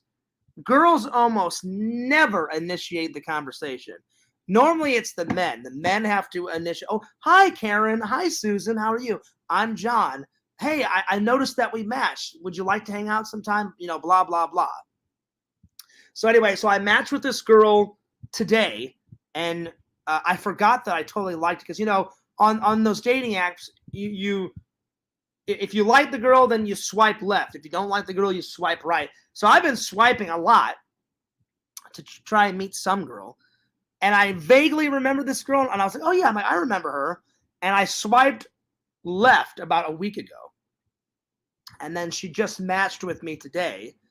And I believe her name is, what's her name? Hang on. Let me look it up. She's very nice. She's very nice. We've been chatting we sent a couple of messages today. So for about a day we've been chatting. Let's see. What is her name? Let me scroll down. So her name is Donna. And she's got brown hair, kind of hazel eyes. She's beautiful. She's quite beautiful. So I hope me and Donna get to hang out. So I just wanted to keep you guys updated. So we'll see. We'll see. I hope it works out. If it doesn't, no biggie. There's a billion girls out there. So we shall see. But Donna seems really nice. Hopefully I've got a good feeling about her. So we'll see. We'll see. Anyway, back to the Flash. So it's quite the epic action adventure movie. That's real funny, heroes. Nope, not yet. She has not asked about Bitcoin. Thank God. So far, so good. Because the last girl wasted my time. Darth, are you ready for this? I was talking to this girl for 3 weeks. 3 weeks. The last girl on the dating app. Everything was going great. I had planned this amazing date to go to the beach and stuff. And periodically, she kept asking me about Bitcoin. And I'm like, yeah, I've heard of it, but I'm like, I'm not interested. Oh, okay, John, okay. All of a sudden, like 4 days go by, Darth. So, John, what about Bitcoin? I'm like, yeah, I've heard of it. I'm good. I'm really good. And then the third time, she's like, John, you should totally do Bitcoin with me. And I'm like, why do I need to do Bitcoin with you? And she's like, look, John, just do it. And I'm like, no, I'm good. I'm really good. She's like, oh, fuck you. I'm out of here. You're wasting my time. I'm like, no, you're wasting my time. And because I didn't sign up for her Bitcoin thing, she got her little panties in a twist. And I was like, oh, this is a scam. And I was like, no, you're not going to get me. I'm not doing fucking Bitcoin. Fuck you. And so that's how that ended, Darth. But no, this girl seems really nice. She hasn't asked about Bitcoin. And the minute she writes me back, I'm going to ask her, if you're interested in Bitcoin, I want nothing to do with it. And if she says, oh, I don't do Bitcoin, then, then we're golden. Then we're golden. So there it is. But so far, so good. Like today, she said, oh, hi, I'm Donna. How are you? I said, I'm doing good. I said, hey, we matched. And I said, my name's John. I said, it's very nice to meet you. And then she said, do you like living in Florida? I said, I do. I said, I do like living in Florida. I said, what about you? And then she's like, oh, yeah. She's like, I love living in Florida. She goes, I moved here a couple of weeks ago. So we'll see how it goes. There he is. There's Heroes. And we're matching. He's got a blue shirt on. I've got a blue shirt on. So let's get this guy in here. Yo, buddy. Yo, yo, yo, yo. Yo, yo, yo. What it do, man? What's up, man? How you been? I'm good, bro. I just woke up. I passed out. Not even woke up. I ate some. I was drinking. Then I ate some pizza. That's all right. And then buddy. I passed out. That's all right. Well, I was a little worried. I told the fans, I'm like, he said he'd be here, and now he's not here. I said, let me give him a call. I gave him a call, and then I gave you another call, and then I put it in the Discord, and I'm like, hey, I dropped the link on Twitter, and then I thought, you know what? Probably something came up with his family. So I said, I'm just going to go on with the show, buddy. So thank God you got it in time, though. Yeah, I came up, man. I just passed out right down the couch. Listen. Sometimes you need a nap. You're talking to Fierce. I'm the master of naps out of the whole community, man. So when you need a nap, you need a nap. Anyway, buddy, give me your thoughts on The Flash, because I went and saw it. Look at this amazing collector's cup. Oh, yeah. Did you get yourself a collector's cup? No, I didn't get the collector's cup. I did. I actually did a live stream earlier today. I did a live stream giving my thoughts on the on both on the PlayStation 2 game, which was released yesterday for pre-order, and the Flash and the Flash movie. You know what I mean? Yeah. So, for the movie, listen, the Flash movie, I really enjoyed it. I actually love that movie. You know what I mean? I'm gonna go again and watch it. Yeah, listen, it's really good. Like I said on my review, I really enjoyed the movie. I enjoyed the movie. Really liked the movie. The characters was awesome. I love the Batman. Awesome seeing Michael Keaton back. The only issue that I had with the movie, only issue was the CGI. You had some CGI issues in some of the parts, which is really obvious. You know what I mean? But what can I say? Besides the CGI in some parts where, you can see, which was really obvious, in some of the close-up shots, it was kind of wonky. But besides that, I mean, the movie was good. I really enjoyed it. You know what I mean? Visions gave it a 7.5. I gave it an 8. How would you rank it? 1 through 10. 1 being the worst movie ever. 10 being the best movie you ever seen. No. I would give it right there about an 8. I would give it an 8 as well. Like I said, I liked the movie. I really enjoyed it, and it was. It's not the greatest movie ever. You know what I mean? But it is one of the best DC movies. I agree with that. I mean, I was so excited. Now Michael Keaton has done it 3 times. Batman Returns, and then The Flash 2023. I was so excited. I watched almost every interview where he said, oh, yeah, I'm coming back, baby. And I was like, he says he's coming back, but will he really come back? Then when he really came back, I was like, oh, my God, I'm so excited. And, buddy, one of my favorite scenes, I don't know if you were listening, it zooms up right into his face, and he says it kind of like in a boring way. He's like, yeah, I'm Batman. And I was like, yes! Yeah, man, yeah. It was good seeing him back. And then, not only do you see him back, you see him coming back, he whooping ass, because of the action scene with him. Oh, yeah. Whooping ass. I mean, it was really good. And I love how they recreated his version of the Batcave. Because we've seen a lot of bat caves, throughout the decades. But to see his bat cave come back alive, I was impressed. It was great. I would have liked to see him use the Batmobile. They used his Batwing. Yeah. They used his Batwing a lot, but I would have loved to seen him drive the Batmobile. That was another thing I didn't like, but besides the shitty CGI. And again, it wasn't all the way through the film. It was just in certain parts where I'm like, oh, that's some bad CGI. But it was noticeable. It was really noticeable. You know what I mean? Yeah, it was. I just want to get your view on it, man. And you know what? I went during the day. There was only maybe in I don't know how your theater was. Mine only had about 20 people, so I got to stretch out. Nobody was sitting beside me. Yeah, I mean, I'll be honest. I mean, the movie's not really doing so good in movie theaters. You know what I mean? But at the same time, you got to remember. I mean, no matter how good the movie is, you still got Ezra Miller as an actor, and a person that did a bunch of horrible things. So some people don't want to support the movie because of him. So because of that, other people got to suffer. Michael Keaton has to suffer. The director has to suffer. What's her name? Is it Michelle Kaye? Whatever. The Kaye is the one that the Supergirl. You Oh, know, everybody has to suffer because of one bad apple. You know what I mean? So All then right, nobody goes to see the movie. Darth, I'll see you later. Thanks for coming by. And yes, man, have a good day at your events tomorrow. And we will talk after I get back from my vacation, buddy. So big shout out to Darth for coming in. LC, he's the guy that I met at the convention. If you remember, he had the full Darth Vader costume on. Did you see that part? Okay. Well, me and him became friends at the convention, and he gave me his business card and said, Fierce, I would love to have Darth Vader like in some short films. He goes, you can interview me in full Darth Vader. I said, oh, that has to happen. So when I come back from my trip, we're going to do that. Anyway. Oh, yeah. Speaking of convention, my son just went to go pick my daughter up. But and I saw my daughter's been at a convention, at a con all day. And I saw her cosplay. You saw her cosplay? She is cosplaying as Spider-Punk. Yep. She did an amazing job. I liked the costume. So tell Coco double thumbs up on the costume. But man, she did an amazing job, man. I'm surprised at how good she is when she comes. Yeah, I totally agree, though. The movie's probably suffering because of one bad apple. Again, I don't know exactly what the whole story is of what that guy did, but I heard it had something to do with like pedophilia shit, right? Grooming, kidnapping, weapons, assaults, battery. I mean, you name it, he's done it. So that's the Flash guy that did that.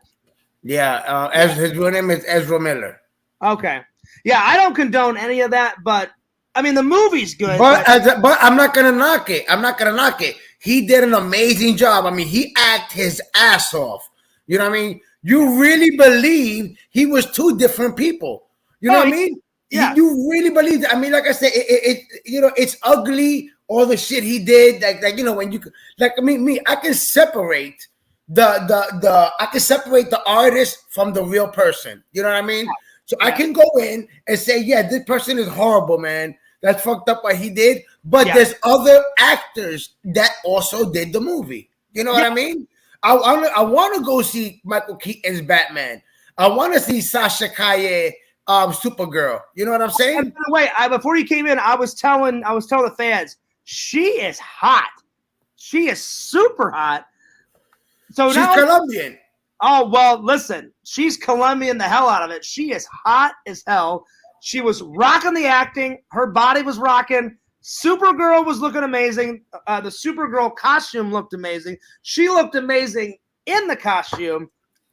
Yeah, I know James Gunn. They're gonna wind up doing the Supergirl movie. It's called Supergirl, the Woman of Tomorrow. Okay. I hope they cast her as Supergirl because she did an amazing job. I mean, she's already Supergirl once, so it would make sense if she did it again. No, but remember, they're changing the universe. Remember, they're new actors, everything. Remember, this Flash movie, this is the last of the old DC. Yeah. You know what I mean? So now the new DC universe starts with the new Superman movie. Yep. And Visions, I agree. Like, the guy that plays the Flash sounds like a real jerk. But again, like LC said, you have to separate the actor from whatever he does in his real life. Whatever he does in his real life, that's some pretty fucked up shit. Because, I mean, if you think about it, boy, that's the thing, though. It's not his movie. Ezra Miller is just an actor. Who's an actor? A hired employee, right? You know who the movie belongs to? The movie belongs to the writer, to the director. You know what I mean? So then that means that it's my movie. I wrote the movie. I directed the movie, right? So then because of my employee, now my movie is ruined. You get it? So even though I have other employees, I got Michael Keaton, I got but because of one employee, now my entire movie is ruined, and that's wrong. You know? And I remember not his movie. Exactly. I remember someone in the community told me about what he did. When did that Ezreal guy do all that shit? Was it last year? Was it this year? When did he do all that crap? Ezra. Well, I mean, it started already a few years back because one of the first things he did was he body slammed this girl on the floor. Oh, wow. And then one of the second things he did, he was at a bar and then he snatched the mic from this chick and then he threw a chair at some guy and started fighting at a bar. Damn. And then he met some people and then he stood with them, and then he got locked up, and then the people went and got him out of jail, and then that same night he broke into their room and robbed them, the same people. And then another time he went into this house and robbed some guy's wine collection. I mean, it's crazy. I'm my dude. I don't know. That guy sounds nuts. He sounds he was grooming a little girl from when she was like 15 years old, and her parents put like some restraining order against him. He was doing videos and posting and talking about, I'm a god, that I'm in a different universe. I think this motherfucker really thought he was the Flash. He said, you can't see me, I'm in another universe. I'm like, what the fuck is wrong with this guy? But he's out of his mind. He's out of his mind. That was right. That was a few years back, right? And then you don't hear from him at all. And then now when the movie comes out, they do the premiere, and then he comes out for the first time, but he don't say nothing. You know what I'm saying? That nigga was quiet the whole time. Yeah. But yeah, that's how it is. The reason why is he probably knew what he did was wrong, and I don't know if he should try and get some therapy or whatever, but I don't know. That guy sounds too far gone. Hopefully he gets some help, but see, when someone does shit to kids, I don't condone that. I don't condone any of that crazy shit. I don't think he should be allowed to be an actor anymore. I mean, all that shit is crazy. Yeah, there was talk of he had like some family hostage in a house, and then there was a baby with bullet casings in her mouth. That's insane. He had bullets all over the place. Yeah, he had guns and weapons, some crazy shit, for real. And then when you look at the guy, he looks like a skinny young dude. Like he looks like harmless, like he wouldn't do any of that. But harmless, but then when you look at the news, this is a guy that he's a firecracker. He snaps and starts attacking people. Exactly. Because when I watched the movie, I'm like, oh, that guy wouldn't do that. And then all of a sudden, I saw it on the news. People in the Discord were telling me about it. I just couldn't remember when he did it. And then I'm like, holy shit, this is a whole other fucking dude that I thought I knew, but apparently not. This guy's going insane. Yeah, but you don't know those people. Remember, the people you see on film are actors. They're acting. Exactly. That's not the real person. Exactly. Anybody on screen is not the real person. When you see them I've seen, like anytime he's promoted other movies, he seems really nice, in those interviews. But man, was he deceiving everybody, because that guy sounds like a fucking idiot and a jerk. Yeah. So Visions, I 100% agree with you, buddy. But besides that idiot, I love the movie, and I gotta be honest, Michael Keaton stole the show, man. Yeah. He stole the show. Yeah, every time he was on, it was awesome. I like the way he was introduced. You know what I mean? The way he came out creeping out of the cabinet with one shoe on. Ass. He kicks the Flash's ass within 5 seconds. He's like karate chopping the fuck out of him. And then the guy's like, wait a minute, hold on. And then Michael Keaton's like, fuck you, buddy, you're in my house. Just karate chopping the shit out of him, man. Man, it was good. It was good seeing him back on screen, seeing him back as Batman. You know what I mean? Because it was a good movie. Because me and LC, we're a lot older than some of these people in the community. I never thought after Halloween Returns, I'm like, you know what? That's probably the last time we'll see him as Batman. Never in a million quadrillion years did I think that he'd be back as Batman. You know what would be awesome? Thank God he's Batman again. You know what would be awesome? As I was watching the movie and I was watching him on screen, I was thinking, man, I couldn't help to think and envision him a little older, right? Just a little bit older, just and playing doing the Batman Beyond movie. Yeah, because I used to, and then he's a lot older, and then but it's him. It's Michael. It has to be Michael Keaton. You know what I mean? It has to be Michael Keaton playing a little bit older. a little bit more makeup, making him older age, training the new Batman, whoever it was. I forgot the name of the Batman. I know that LC. I know you were like me as a kid. I watched Batman Beyond cartoon when I was a kid. Yeah, and that needs to be a movie. Yeah, no, it needs to be a movie, and it needs to be Michael Keaton. Yes, and I love the new version of the Batsuit and Batman Beyond. It's all black except for his white eyes, and then he's got a red massive bat symbol across his chest. And that new costume in Batman Beyond looks amazing. So to see it on film and him playing like an old 80, like, Bruce Wayne, I agree. He needs to be a little bit older because Michael Keaton right now, he's in his late 50s, right? He's in his 80s.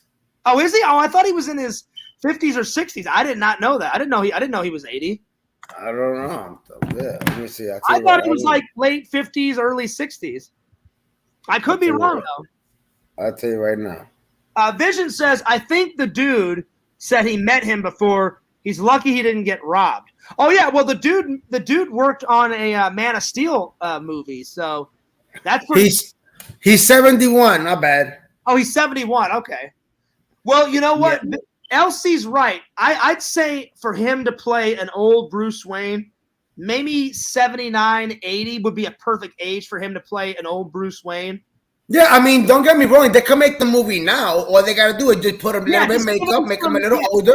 Because you saw the white, and because, you got the white hair. Like in the movie, as I'm watching it, I was like, yeah, he could definitely put it off. You got to have the white hair and just a little bit older. And all that. Give him a white beard. Beard. Yeah, no, because you saw when he comes out, he got the white hair. He's looking all, you know what I mean? Yeah. All you gotta do is just trim it up a little bit more. It don't gotta be that long. Trim it up a little bit more. You got the older look, and then bring on the new Batman. Remember in the cartoon when you first see old Bruce Wayne, he walks down the stairs and he's walking with a cane. And he got the cane, and he's got white hair and he's got a white beard. Yeah. So Michael Keaton could pull it off for sure, dude, for sure, and it would be awesome.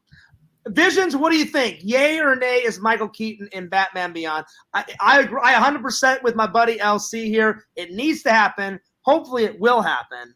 I haven't heard anything online, though. Hopefully they talk about something online because that's the movie I want to see. That movie would be epic. Epic. Yeah, the good thing is that we are going to get some more Michael. The only thing is that we are going to get some more Michael Keaton because we're going to get Beetlejuice Part 2. Yes. Beetlejuice 2. I cannot wait. Oh, man. Deo. Deo, Deo. You know that song from the first one? Oh, yeah, buddy. That's right. And Visions loves Beetlejuice. I love Beetlejuice, too. Vision says, I don't know. I just realized I didn't see the Christian Bale Batman in the Flash movie. That's right. That's right. I did not see him. I thought you saw every variation of Batman and Superman, and that's right. I didn't see not one Christian Bale Batman. I saw Adam West in the film. I saw Nick Cage as Superman. I saw George Clooney. I saw the Val Kilmer, but I did not see Christian Bale as Batman in there. So Visions, you make a very good point. You make a very good point. I thought you saw every variation. I'm going to tell you something I bet you don't know. Do you know why? Give me a second. Wait. He's choking on a blizzy. That's Visions. You make a very good point. I thought you saw every Batman in there. Apparently not. What's up? Do you know why Superman? Do you know why Michael Keaton? Not Michael Keaton. Nicolas Cage was there as Superman. Well, do you even know? Yeah, I know. I know. At one point, he was set to play Superman, and Tim Burton was going to direct it. I don't know why the movie. They worked on it for like 3 or 4 weeks, and then there's old footage of him. Yeah. Getting exactly costume and stuff, and then all of a sudden, like Kevin Smith was working on it a little bit, and he got access to the Superman archives, and then all of a sudden they called Kevin Smith up one day and said, "Hey, you know what? We're not gonna. Thanks for all your hard work. We're not gonna go forward with that project." I don't know why they didn't go forward. Yeah, they didn't go ahead and do it. So so Nicolas Cage as Michael Keaton is the Batman in the Tim Burton universe. Can you call it the Tim Burton universe? Yeah. Superman was gonna be the opposite of Batman. Was gonna be the fucking Superman, Nicolas Cage. I So, wonder but because why. that happened and something happened, and then they scrapped the movie, Yeah. and then they wind up doing the what is it? Superman Returns. Yes. You know what I mean? And they got So, Brandon Roth to play. with Brandon Roth, yeah.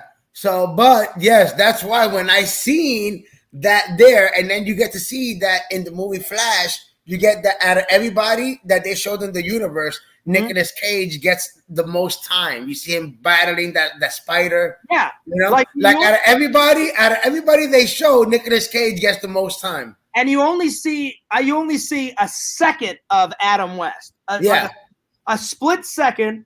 I saw him, and then but Visions is right. I thought you see all of them. I did not see not one frame of the Christian Bale Superman. I mean Batman. I did not Christian see Bale, Batman. No, I didn't see him in there. But you see every version of Superman. You see Christian. You saw the version of Superman. You saw Jay Garrett's Flash. That Flash you saw running, that was the Flash from the WB TV show. Yeah, and I've got the TV show over here. I've got the TV show, the 80s one. And then you saw George Reeves as Superman. You see Christopher Reeves as Superman. I saw Brandon Roth in there for a couple. Yeah, I like that. When you seen the Christopher Reeve Superman and Supergirl, that was dope. Have you ever seen the original Supergirl movie? Yeah. I mean, it's old as hell, but it's still pretty good. It's not as good as Superman, but yeah. Of course, man.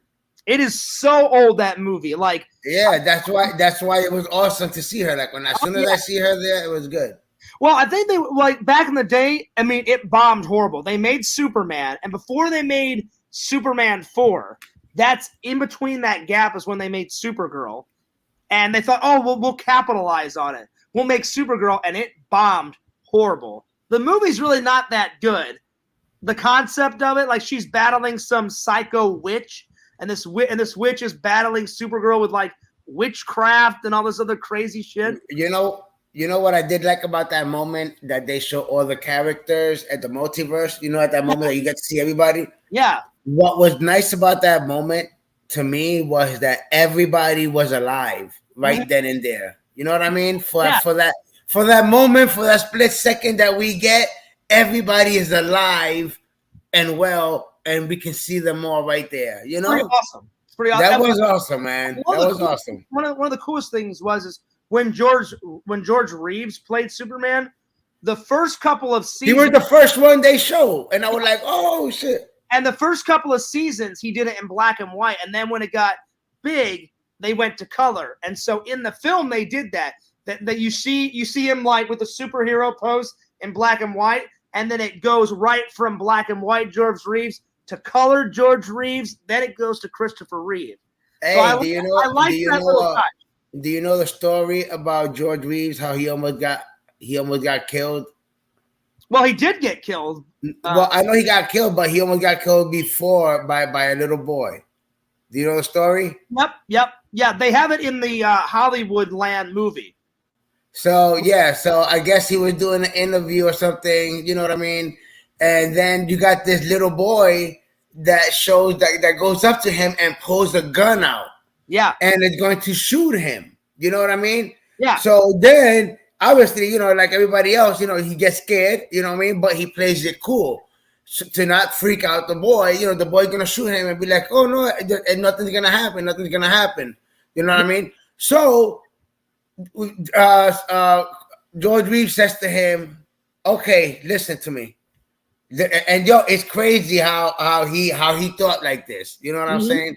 Yeah. How he thought like this. Because the kid was about to pull that trigger and kill him. Yeah. You know what I mean? The little boy. So he says, listen to me. You're right. If you shoot me, I will not die. But the bullet is going to bounce off of me. And when it bounces off of me, it's going to kill these people here. Yeah. So because he said that little boy put the gun down. Yeah. You know what I mean? That if not, boy, because it could have hit him. He said, you could shoot me. The bullet could hit you. It could be anybody else. So because of that kid put that gun down. If not, that's one way that he could have been. I know he got killed, which is messed up. I don't know how, but originally he could have got killed by that little boy. Yeah, but you know what? That was quick thinking of not hurting that kid's feelings and not dying and saying, well, you can shoot me, but do you want to harm anyone else? Because the bullet will bounce off and that bullet may hit somebody else. So do you really want that to happen? And then in the film, the kid goes, well, no. And he goes, well, I think you should put the gun down. And then the kid finally puts the gun down. Yeah, George Reeves' death is very mysterious. Like they say, there's 3 versions of how he could have died. Either his soon-to-be wife got mad at him and she shot him.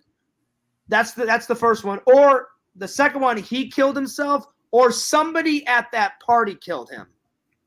And then, because it took them 40 minutes to call the cops. So they had to get their story straight. So we'll never really know who did it, whether he killed himself or his soon-to-be wife, her name was Lenore. Either she murdered him or one of a couple of Lenore's friends came over, and Christopher Reeve basically insulted them and said, look, like, I'm tired. I want to go to bed. You know, the bar is closed. You guys need to leave. And then Lenore said, oh, come on, honey. He's like, fine, whatever. He's like, just don't wake me up. Go ahead, have a good time. So they said one of her guests could have got pissed off and shot him too.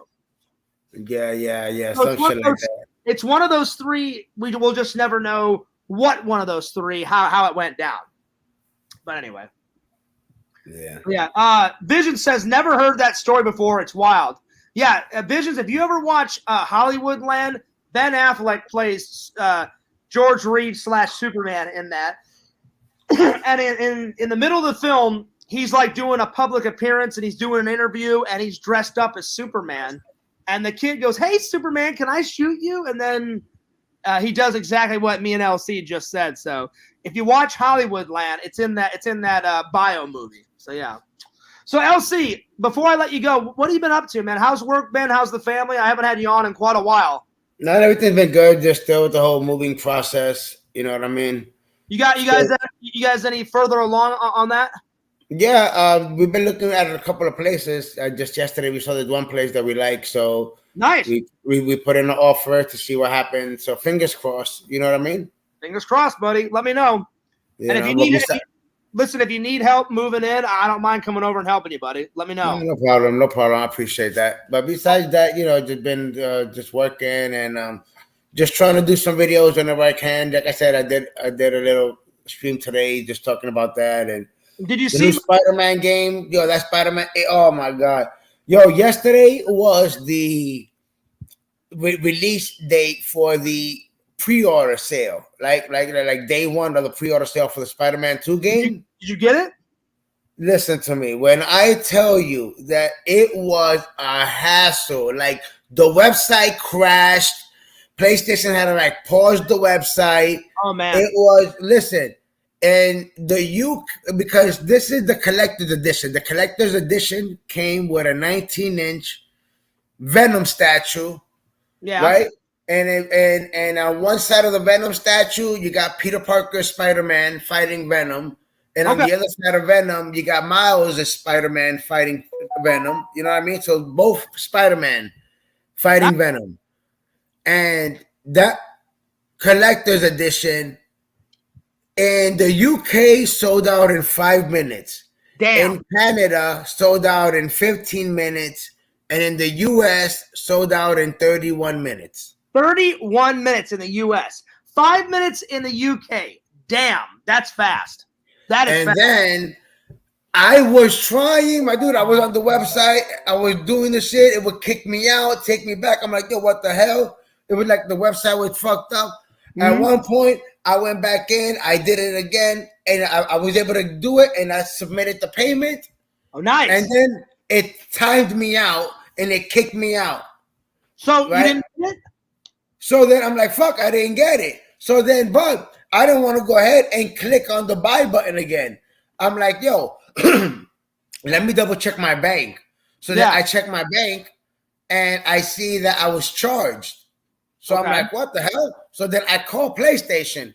And then, long story short, PlayStation says, hey, your order came in. You got your confirmation. So boom, my order went in. I made it. Nice. But I am one of the ones. So I got the collector's edition, Spider-Man 2 game. So I'll have that statue, baby. LC, let me just say, LC made it, but he made it by the skin of his teeth, man. Oh, no. I really did. Like when I submitted that payment, I looked at the time and it was 11:30. It was 10:30 because Oh, it man. started at 10 o'clock. So I looked, and when I submitted, I looked at it. It was 10:30, and then it started loading, and then that's when it timed me out, right? And I'm like, man. fuck, man, it's already been 30 minutes. So to find out that a minute later at 10:31, it was sold out. I literally made it because I bought it at 10:30. It sold out at 10:31. Like I literally made it. We're homies. You know I love you like a brother. Thank God you got. I mean, that's that. I mean, he came that close of not getting it. But yeah, hey, and like I said, I didn't think I was gonna get it. What happened was when I checked my bank account, I'm like, listen, let me just double check, and I saw I was charged. In my mind, I still didn't think I got it. All I'm thinking is that, yo, fuck, man, this shit timed me out. I got no confirmation number. Now it charged me. I gotta call my bank, cancel this payment. You know what I mean? Yeah. So I'm thinking all this shit. So I'm like, let me call PlayStation first and just double check with them. Yeah. And I said, listen, I placed the order. I didn't get a confirmation number. Can you let me know if it went through? And then that's when the lady said, hey, it went through. But you know what? That was smart of you to check your bank and to call them. I would have did the same damn thing. Because if they would have been like, oh, yeah, you paid, but like we had to kick you out, but we won't give you your money back. I'll be like, oh, no. Fuck that noise. You're giving me my money back, you know? No, yeah. She gave me confirmation number, and she also emailed me the order with the confirmation number. So I have legit That's good. Email confirmation. So I got the order. Have you started to play it yet? No, man. It comes out October 20th. Oh, so you have to pre-order it. Yeah, no. So yesterday, that's the thing. Yesterday was the pre-order, and it pre-order sold out that fast. You know what I mean? I'm like, now I could see it selling out for 31 minutes in the UK, but when you said it sold out in the UK in 5 minutes, that's insane, dude. Yeah, 5 minutes in the UK, 15 minutes in Canada, 31 minutes in the US. That's crazy, man. Everybody loves Spider-Man. I love Spider-Man. Have you ever seen the old-ass 70s version of Spider-Man? That's hilarious. My dude, yeah, I've seen it all. Just like the old ass 80s. Remember when they did the 80s Captain America, the old ones? Yeah, I've got that film. I got the film right up there. Yeah. Back in the days, hey, that's what we had. You know what I mean? The old ass Swamp Thing. That was my shit. You know, Swamp Thing is amazing. Have you ever seen? Pixel told me to watch these, and I watched them. I haven't watched all four of them. He either said they're 4 or 5. I've watched the first 2. Have you ever seen The Toxic Crusader? That sounds familiar. He's like this nerdy guy, and then a bunch of people like pick on him, and then either the bully like pushes him out of a window and he falls in toxic waste, and then he grows from like this 5'4" little guy to this 6'1" massive monster. And he's got muscles out to here, but he's all deformed because of all the toxic waste. And I don't know. It sounds like you're describing me a villain from the Ninja Turtles. And he ends up like killing a bunch of people. What's his name? So he's like half a superhero, half a vigilante. But I watched the first 2. I haven't watched the other 2. Pixel said there's 4 or 5 in the series. So it's kind of like a horror movie, kind of horror/superhero. Because he's like this real nerdy guy, and then when he becomes the Toxic Crusader, he's real angry. He kills people. In one scene, he grabs some guy and crushes his face with his bare hands. It's nuts, dude.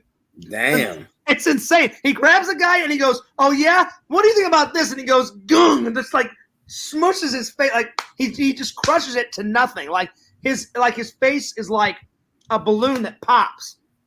And what, he's supposed to be? He's the hero? Yeah. But it was like, it's the Toxic Crusader. I'm sorry, not Toxic Crusader, the Toxic Avenger. That's what he's called. Thank you, Visions. Yeah, Vision says Toxic Avenger is the movie, Toxic Crusader is the cartoon. It's the same character, though. I just forgot his name for a second. Yeah, the movie version. Now, Visions, correct me if I'm wrong. Is it 4 movies or is it 5? I've watched the first 2. I need to watch the other ones, though, but they're insane, dude. He's like this real nerdy guy. He's like, hey, guys, leave me alone. And he's 5'4", and then they just keep making fun of him. And then I forgot how he gets either thrown into the toxic waste or he falls out of the window, and there's like this truck driving by with toxic waste on it.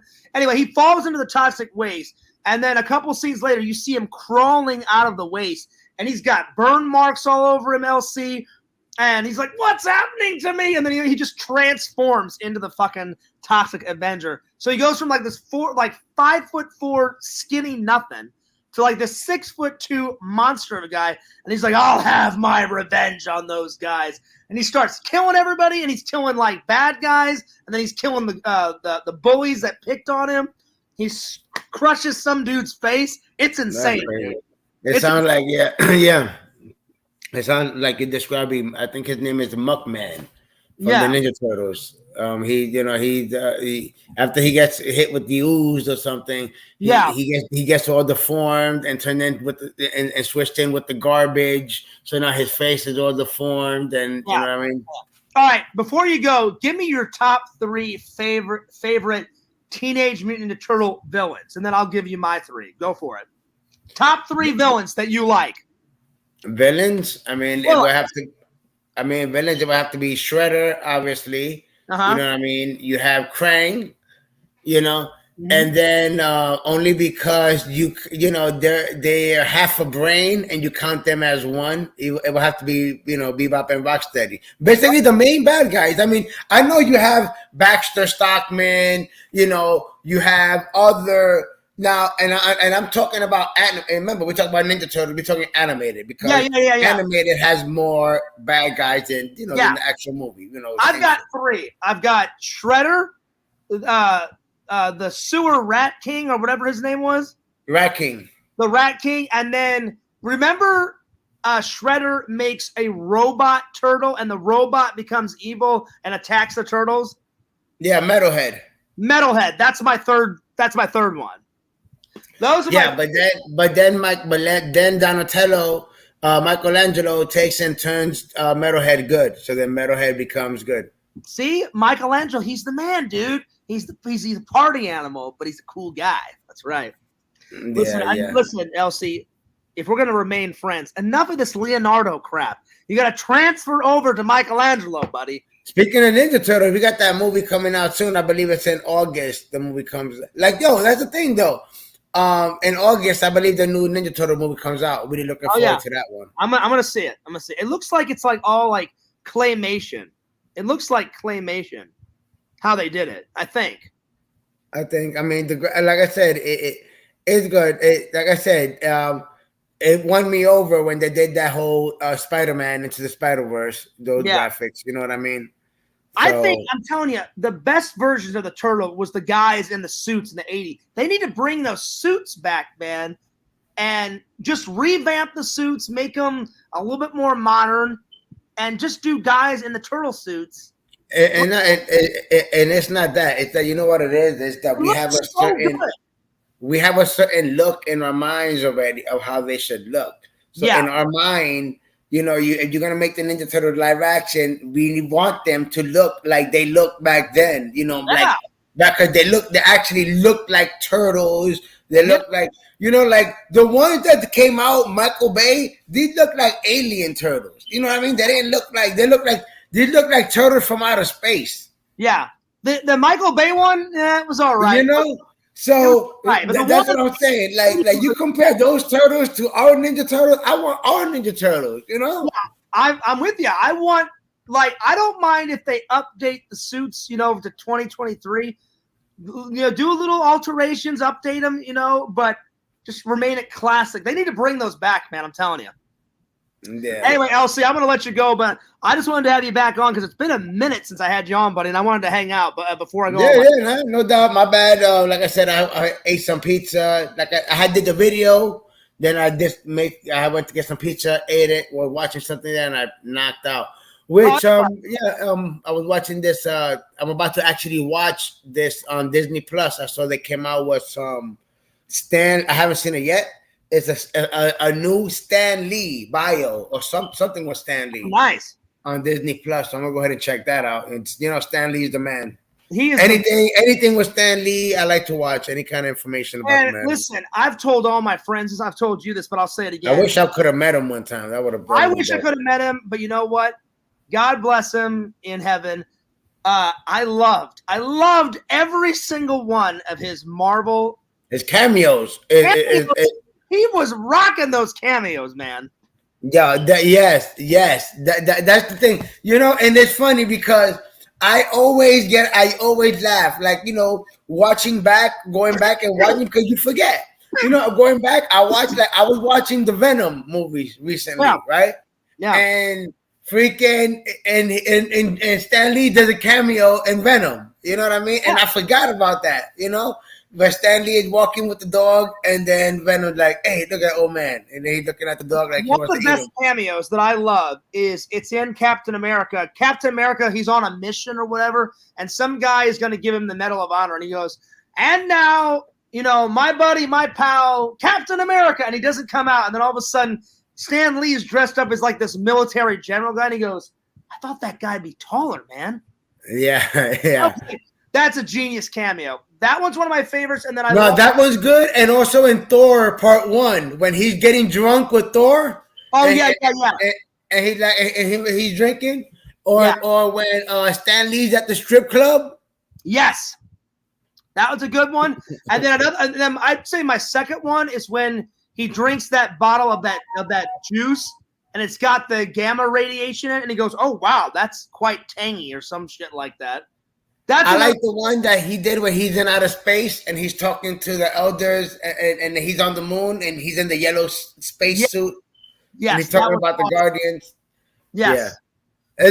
His cameos are awesome. That's the thing. I'm glad that he did that, because even when we go back and we visit all the old Marvel movies, we can always see him in there. He even did a cameo in that Kevin Smith movie where they're talking about Superman in Mallrats. He was in Mallrats. Yeah.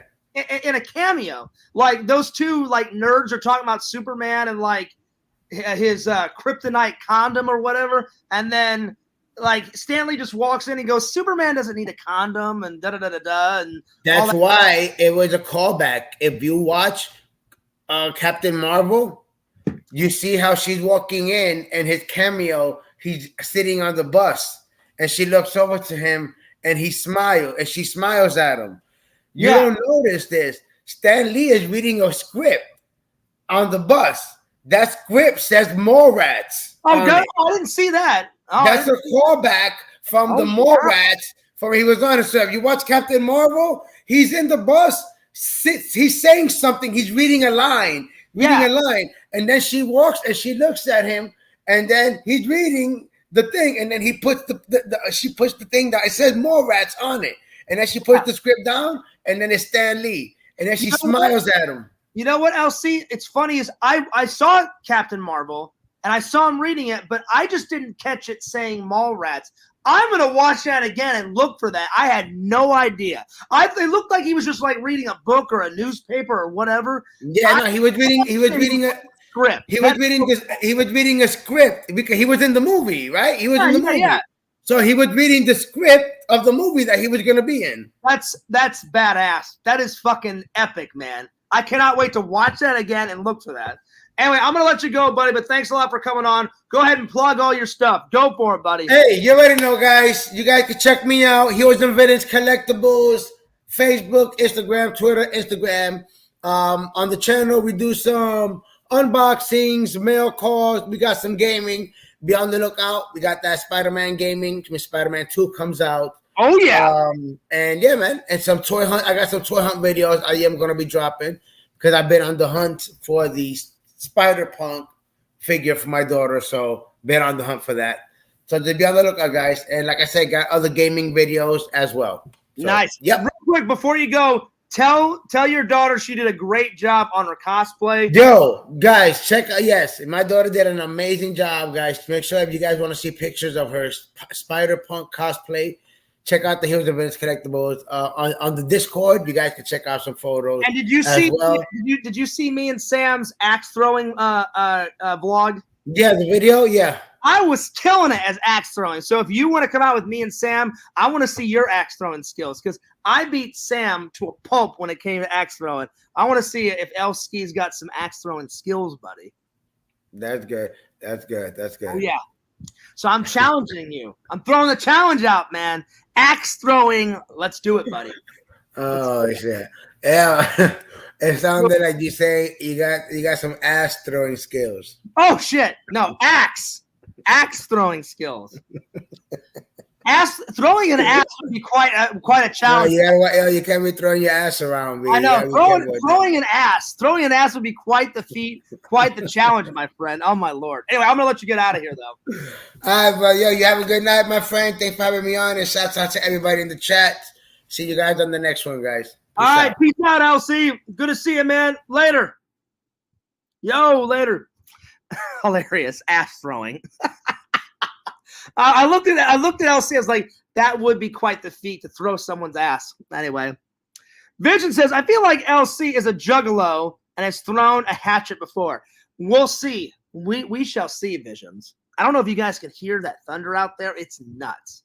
They said the storm was going to start at around 6 or 7. According to my weather app, Visions, it's been raining all through this stream because I got home at like 6 something.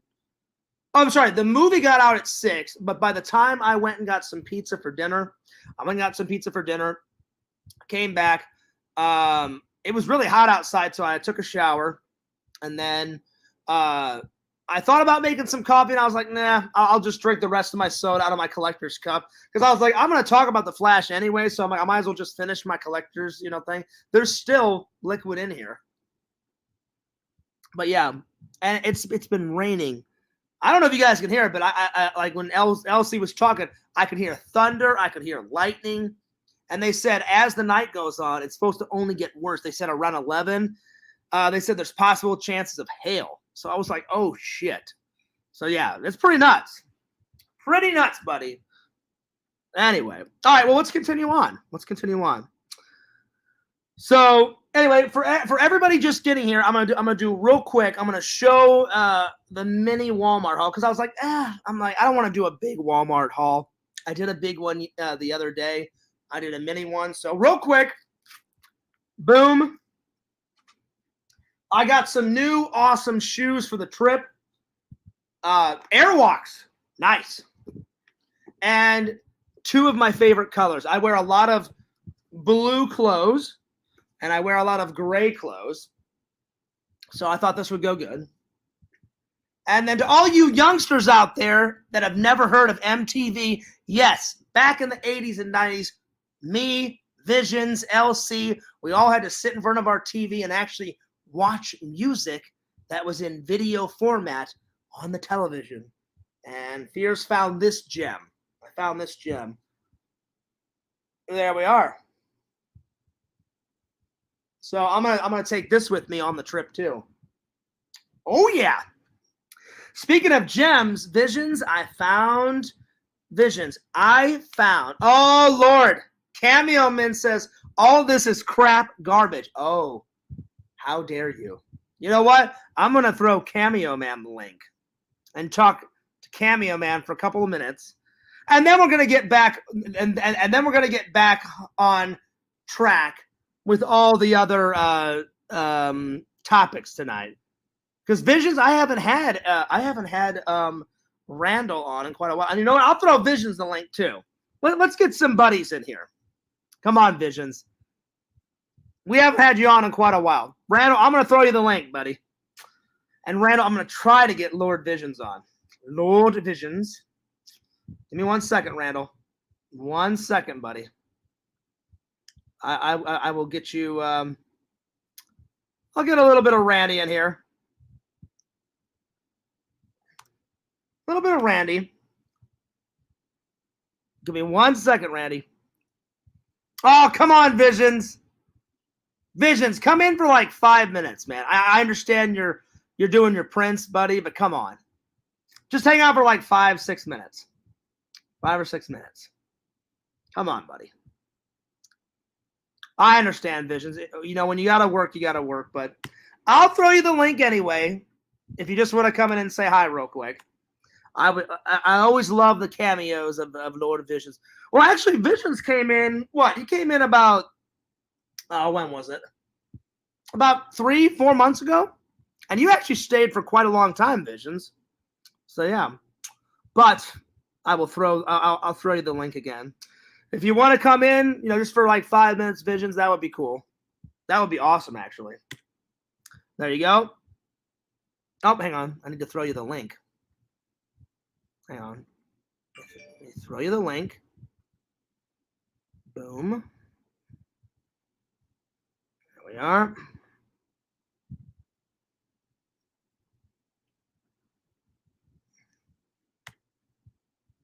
All right, there it is.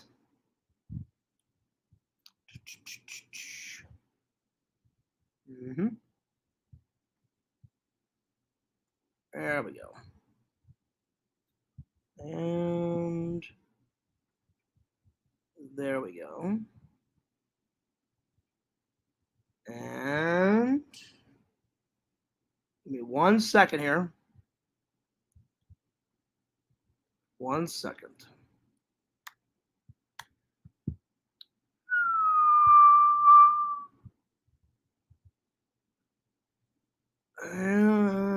There you go, buddy. There you go, Visions. There you go. So if you want to come in and hang out for a little bit, there it is. I'm waiting on you, Randy. I sent you the link, buddy. I sent you the link. I'll send it again, but I sent you the link. All right, give me 1 second, Randy. I sent it to you. I didn't send the wrong link. No, I didn't. I sent you the right link. Well, I haven't had Randy on in here in quite a while.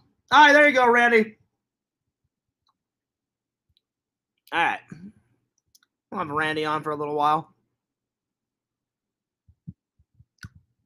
So, Vision, I'm just curious, what kind of shirts are you printing tonight? Are you printing some shirts for like a local band, or are you making some shirts for the website, or what are you working on? I'm just curious.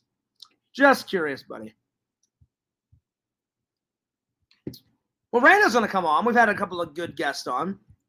We've had some Lord LC and now Lord Randall.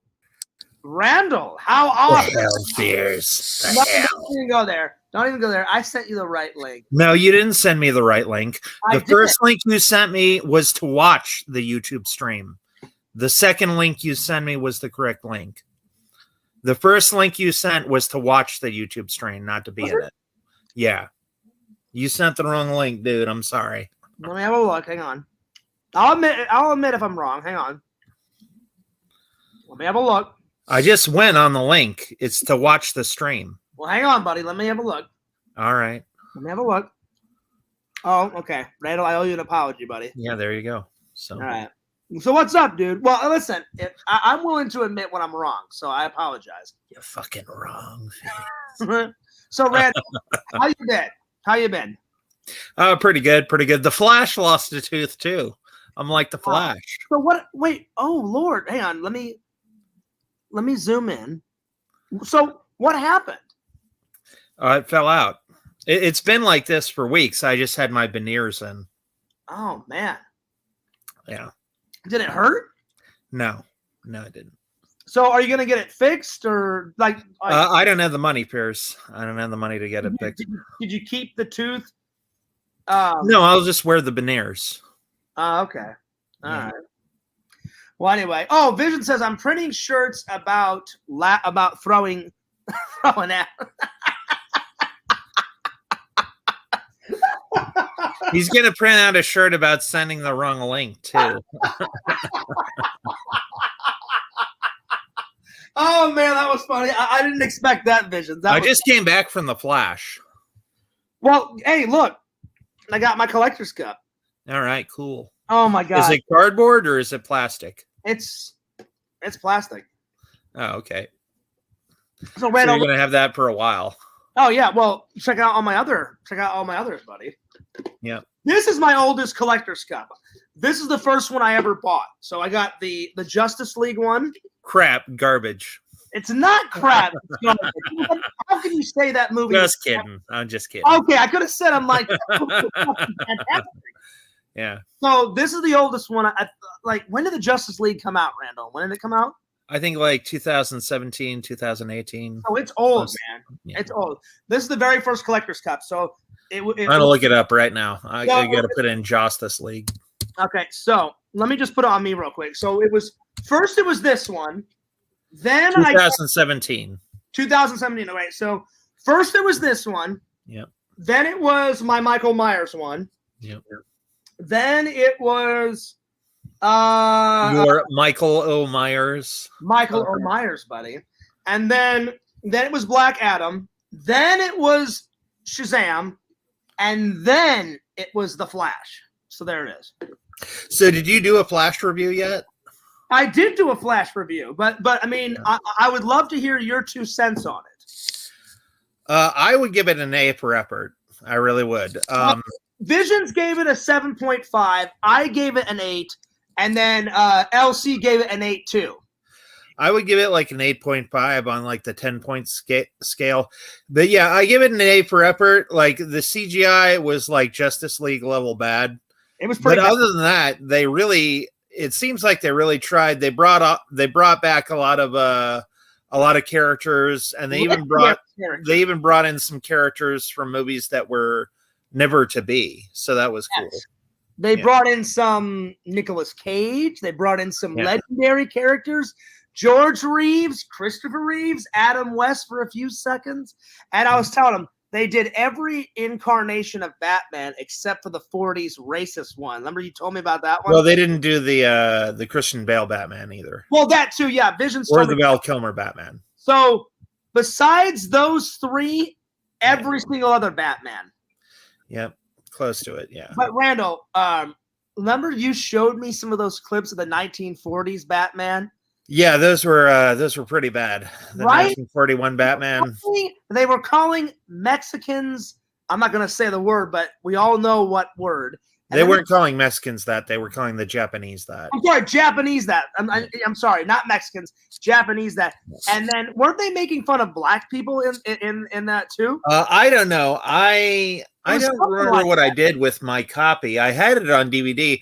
I bought it in Walmart like 10 or 11 years ago. But I remember you told me the story. You said, well, Fears, I had never seen it, so I had no idea they were racist in it. And then you said you started watching. Well, the thing is, it was 1941, and they hadn't done like political correctness and all that, which is really ironic because if you think about the term political correctness, the man who came up with that term is probably the least politically correct person on the planet, Bill Clinton. Yeah. You know, he's the guy that came up with political correctness, and then he's like sleeping with the secretary. Yeah, his wife is doing all this shady shit, and you know, it's funny that Bill Clinton came up with the term political correctness. By the way, speaking of Bill Clinton, Visions loves my impersonation of Bill Clinton. Are you ready for it? All right, yeah. Look. I did not have sexual relations with that woman. It's a vicious lie. Lies. You did. It's not true. I would never disgrace the American people by doing that. Yeah. Randall, remember this? Lies! Fucking lies! Unbelievable. And right, Visions? Exactly. But no, I remember you you said Fears. They're on YouTube because I bought you. You said you thought the first Batman was the Adam West Batman, and I was like, no, it's not. I thought it was. And then you blew my mind. You sent me some links on YouTube, and Visions, you can see them for yourself. They're calling the Japanese that word. Then they're making fun of black people, and I'm like, this is supposed to be a superhero movie. What in the hell is going on? Yeah. Anyway. And the movie was a serial. It was a serial. It wasn't like they took all the clips and they put them together. But originally it was like a serial, like Rocket Man, where you would come in and before your movie, like a 10-minute movie would play. Well, all those George Reeves, they're not even really like. I've got the first and second season of the George Reeves episodes. Randall, they're barely 25 minutes. I think they're like 15 to 20 minutes. Well, a normal TV show is 22 minutes long, though. Is it? Yeah, when you factor in commercials and opening and closing credits, that's basically how long. A So- 30-minute show is basically 22 minutes of actual footage. Okay, so here's the thing: the George Reeve episodes, they're not even 22 minutes. Like, I watched one; they were like maybe 15 minutes tops. So those old episodes, they wanted to get them out short and quick. So those serials, Randall's not kidding. Those serial adventures were like what, 12 minutes, 13 minutes, Around 10, yeah. something like that. Anyway, I have to use the restroom, so Randall, talk to the fans. I'll be right back. Okay, I'm going to talk to him about the Flash. Again, Well, no. Wait until I want to hear your comments on the Flash show. Talk about something else. well, I don't have anything else to talk about. Talk about your book, Randall. I'll be right back. Okay, so the next book that is coming out is going to be How to Write a Screenplay in a Day. I've done that twice before, actually 18 hours. And the real secret, the real key to putting out a screenplay in a day is you're actually going to be surprised. It's actually taking more breaks. You know, like what I do is I work for about 70 minutes, and then I take a 15-minute break. Then I work for another 70 minutes, take another 15-minute break, then work another 70 minutes, then take a 2-hour-long break. And by the time the first half of the series, or the first half of the work period, that's 45 pages right there.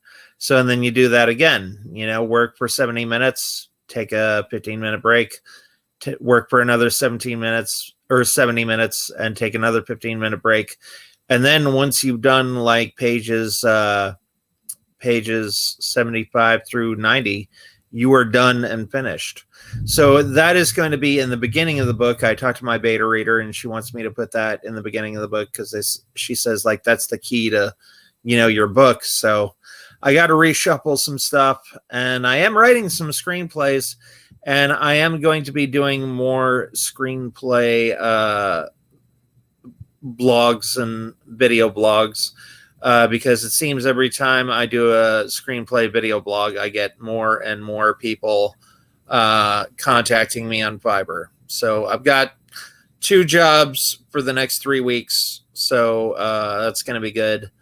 And, you know, Fiverr takes out, I'm charging $150 right now. So if you want a screenplay, that's how much it costs. Fiverr takes out 20%. So that's $120. And then the service that I use to transfer the money takes $1. So at the end of everything, when everything's said and done, I get $119. But still, like me and my mom always say, it's better than a sharp stick in the eye. Actually, I think anything's better than a sharp stick in the eye, but there you go. You know, so that's what I've been doing, and that's what I shall be doing for the next 2 or 3 weeks. So, yeah. And then the book... again, my New Year's resolution was to get 3 books out. I've got 1 already out at the beginning of the year, the 13 Most Common Fiction Writing Mistakes and How to Fix Them Too. Yes, the book title is a joke. I know you can't end a sentence in a preposition.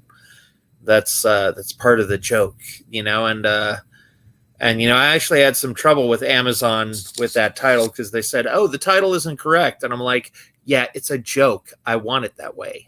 You know. Yeah. Randall, I'm glad you talked about your book. Do you know why? You got a Clark Kent hat on. That's well. Do cool. you know why I'm wearing this hat, buddy? It's a Clark Kent hat. Yeah. Well, it's a Clark Kent kind of Indiana Jones hat. No, not Indiana Jones. No. So, Randall, I bought this about a month or 2 before. What was it? It was a couple months back. Uh-huh. Couple months back, and I'm wearing this because, buddy, I got some exciting news. Yeah. Today I bought on hatsshop.com my authentic Indiana Jones hat. I just hope I got the right size, buddy. I went by your authentic replica. Yes, my replica. Well, I mean, it's both. It is authentic. Because I looked and looked and looked and looked, and Randall, I found half and half. Half the hats I found online were just crap, garbage versions of Indiana Jones, and I said, if I'm buying an Indiana Jones hat, I want it to look exactly like the one out of the film. And I hunted, and when I finally found that website, they said each order, we work on the hat for a week and a half. Uh-huh. And they use the best materials. So I ordered it today, and I hope it comes in the mail by the time, because right before my trip, I'm going to go see it, Indiana Jones and the Dial of Destiny, when it comes out on the 30th.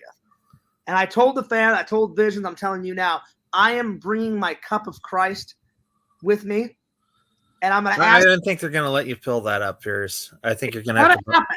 It's going to happen. I will give them some money. I'm like, look, let me just fill it up for the vlog. Okay. Let me just fill it up for the vlog. If they say no, then of course I won't do anything. But You're going to take your Indiana Jones bullwhip out and whip them in the face. I'm going to try my damnedest to fill it up with Diet Coke and drink it for the vlog. Yeah. I am going to buy the collector's cup, right? Yeah. But just for the vlog, I just want to down some Diet Coke out of the fucking cup of Christ. Yeah. The Holy Grail. Uh-huh. And so I wore this, but again, Randall, if it doesn't come in on time, then I'll wear this one. I'll wear this one. But if it does come in on time, then I'm going to wear the brown one. I just hope I got the size right. I went by this. I don't know if you can see it. On the back, it says small. So I ordered a small Indiana Jones hat. Because they said you're supposed to measure your head, but I didn't have a tape measure. So I went by the small of this hat. So I got a small, buddy. I got a small. Anyway. So I'm really excited for that. Vision says you're a man. You're a man with a plan. I am. Fucking hell, man. And Fears is a man with a cough. Right? Well, I was eating some peanuts and I fucking was choking on one. And I'm like, what the fuck? You choking on some nuts, Fears? Ew! You know, Randall, I set myself up for that. Because when I said it, I wasn't having a dirty mind. And then when you said it, I was like, oh, fucking hell. No, some peanuts, Randall. Oh, okay. Some peanuts. All right. So, Randall, I want to hear your take on The Flash. So let me know, like, what were you thinking? What was your two favorite scenes? Well, what I really like, and I've noticed this throughout history, that this has happened. It always seems, I've noticed this throughout my life, is that my life kind of syncs up with the movie. Like, I was wearing a Flash shirt for a really long time. Yes. And my tooth fell out. And in the movie, he has a red outfit on and he's missing a tooth in the movie. He glues it back in the movie. But now I can go around and I can wear my Flash shirt and I could, not wear the veneers. And they'll be like, are you the Flash? I'll be like, I am the Flash. Watch how fast I can make your money disappear. I'm not making fun of you when I say this. I'm saying this because I care about you. I hope one day you do get the money and you get to fix your teeth. Yeah. But yeah. I really do. I hope so too. Yeah. Because you're a good guy, Randall, and I want good things for you. Yeah. So anyway, give me your thoughts on The Flash. What was again? I really liked all the cameos. Again, there's some cameos from franchises that were never to be. Absolutely. And and there were some cameos from movies that everybody had forgotten about. I'm not going to tell you which. Don't tell them which, Piers. You already. Well, we'll do a non-spoiler review. But there were a lot of cameos. Randall, I hate to tell you, before you came in, I spoiled a few things, and I told people this is going to be a spoiler review. Stream. Okay. I said it's going to be a spoiler stream, so I said if you haven't seen it, don't watch this stream. So yeah. Okay. Well, so spoil away, buddy. Well, I really like that they brought Christopher Reeve Batman back. Yeah. Or Christopher Reeve Superman. I really like that they brought the chick from the original Supergirl. I forget her name. I don't know her name, but she was in City Slickers and she was Supergirl. I know her name. I just can't think of it right now. Dude, it is fucking lightning. Oh yeah. Well, no, I was telling the fans, it's pouring down out there. Lightning, thunder, it's going ballistic out there. Yeah, it sounds like nuclear explosions over here. Yeah. Yeah, they brought the 1980s Supergirl back. Yeah. At the very end, one of the very famous Batmans came back. And I really think that George Clooney does deserve another shot at Batman. He's a good actor. I just don't think he had a good director. I mean, Joel Schumacher, I'm surprised he got a good performance out of Val Kilmer. I think George Clooney is a great actor. I think he could be good by Batman if he had a decent director and a decent script. Again, yes. in Batman and Robin, they had a shitty director and a shitty script. You know, they had very shitty script, and they had Joel Schumacher, and the guy was writing it was Akiva Goldsman. So I think it is my humble and honest belief that if you give George Clooney a decent director, you know, somebody like Tim Burton or somebody like that, and a decent writer, somebody, you know, who can write really well, I think George Clooney could actually turn in a good performance as Batman. You know what, but I love George Clooney's like humor. He's willing to make fun of himself for the Flash movie. Yeah. So that's good. And then anytime someone brings up Batman, he totally trashes that Batman movie in interviews. And you know, even Joel Schumacher himself, before he died, apologized for the movie. So did he really? Yeah, he before he died, he apologized. He said, "Yeah, well, he has done good movies. He did Falling Down. Remember that one that he's the one that you reviewed like a week ago, Falling Down. He's done good movies. He did The Lost Boys. Yeah, he listen. Flatliners. Listen, he's done good movies. He just failed horribly when it came to Batman and Robin. And he did kind of shift the blame. He said that it was the producers of the movies that made the movies so bad because the word that he used was toyetic, which means, you know, making a movie so that they can produce toys. And he said the producers jumped on his case like, we need to make more toys. You know, make the costumes so we can make toys, make the vehicles so we can make toys. Well, and plus Batman comes from a comic, and I have all them on Blu-ray. Yeah. And in the behind the scenes, they said the producers wanted make it more like a comic book. Don't make it scary. Make it more like a comic book. Yeah. They were trying to go back to the old 1966 Batman. Kind of, like stuff. that.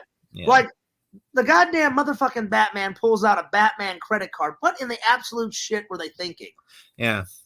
Anyway, so tell me your two favorite scenes out of the new Flash movie. Two favorite scenes. I really like the time travel explanation scene. And I really liked the when Batman and the Flash break Supergirl out of prison. That was pretty cool. Nice. Randall, does this hat make me look like Dick Tracy? You know, from that Dick Tracy. Kinda. I mean, you know, authentic means real, Fears, which means real means like, you know, that Harrison Ford wore it. So it is real. It is a replica, but it's not authentic. Let me, before the trolls trash me, let me tell you what I meant by that. Yeah. It looks authentic. Yeah. I like when I said I searched for 2 months, Randall, finding the most epic screen accurate hat took me 2 months. I found I'm glad you got it because I was thinking about buying you one, but you got it before I got it for you. I found like a plastic one on eBay. I found kind of one that looks like this, and this one I bought for $4 at Walmart. So I was like, if I'm going to see Indiana Jones, I want an authentic. And what I mean by that is it looks authentic. I know it's a replica. Yeah. But I found this website that says we literally on each order we make it with the best materials, and we spend a week and a half on each person's order making the hat from scratch. Mm-hmm. And I was like, that's what I want. It's definitely good quality. I mean, it looks good. It looks good on you. Yes. Well, it's not this one, but when you see the one that I ordered, go to it, Randall. Go to the website after this. You'll see a picture of it. Well, I'm glad you told me because now I don't need to buy you one. I was considering getting you one. Oh, really? Okay. Yeah, I was actually considering. I've been looking for months. And I finally found a website called hatsshop.com. So it's plural with an S. So hats, HATS, shops.com. Go to it after the stream, and the fedora, the Indiana Jones hat, they call it Dr. Jones hat. The Dr. Jones hat. And it looks exactly like the one that it looks like the most is the Indiana Jones hat from The Last Crusade. Yeah. Because the owners on the website said that's our favorite Indiana Jones movie. So we based it off the third Indiana Jones. And You know what's funny is like Randall, and I was like, I don't care just as long as it looks like the Indiana Jones hat. Yeah. You know what's funny is I saw Indiana Jones and the Last Crusade in the theater and I fell asleep.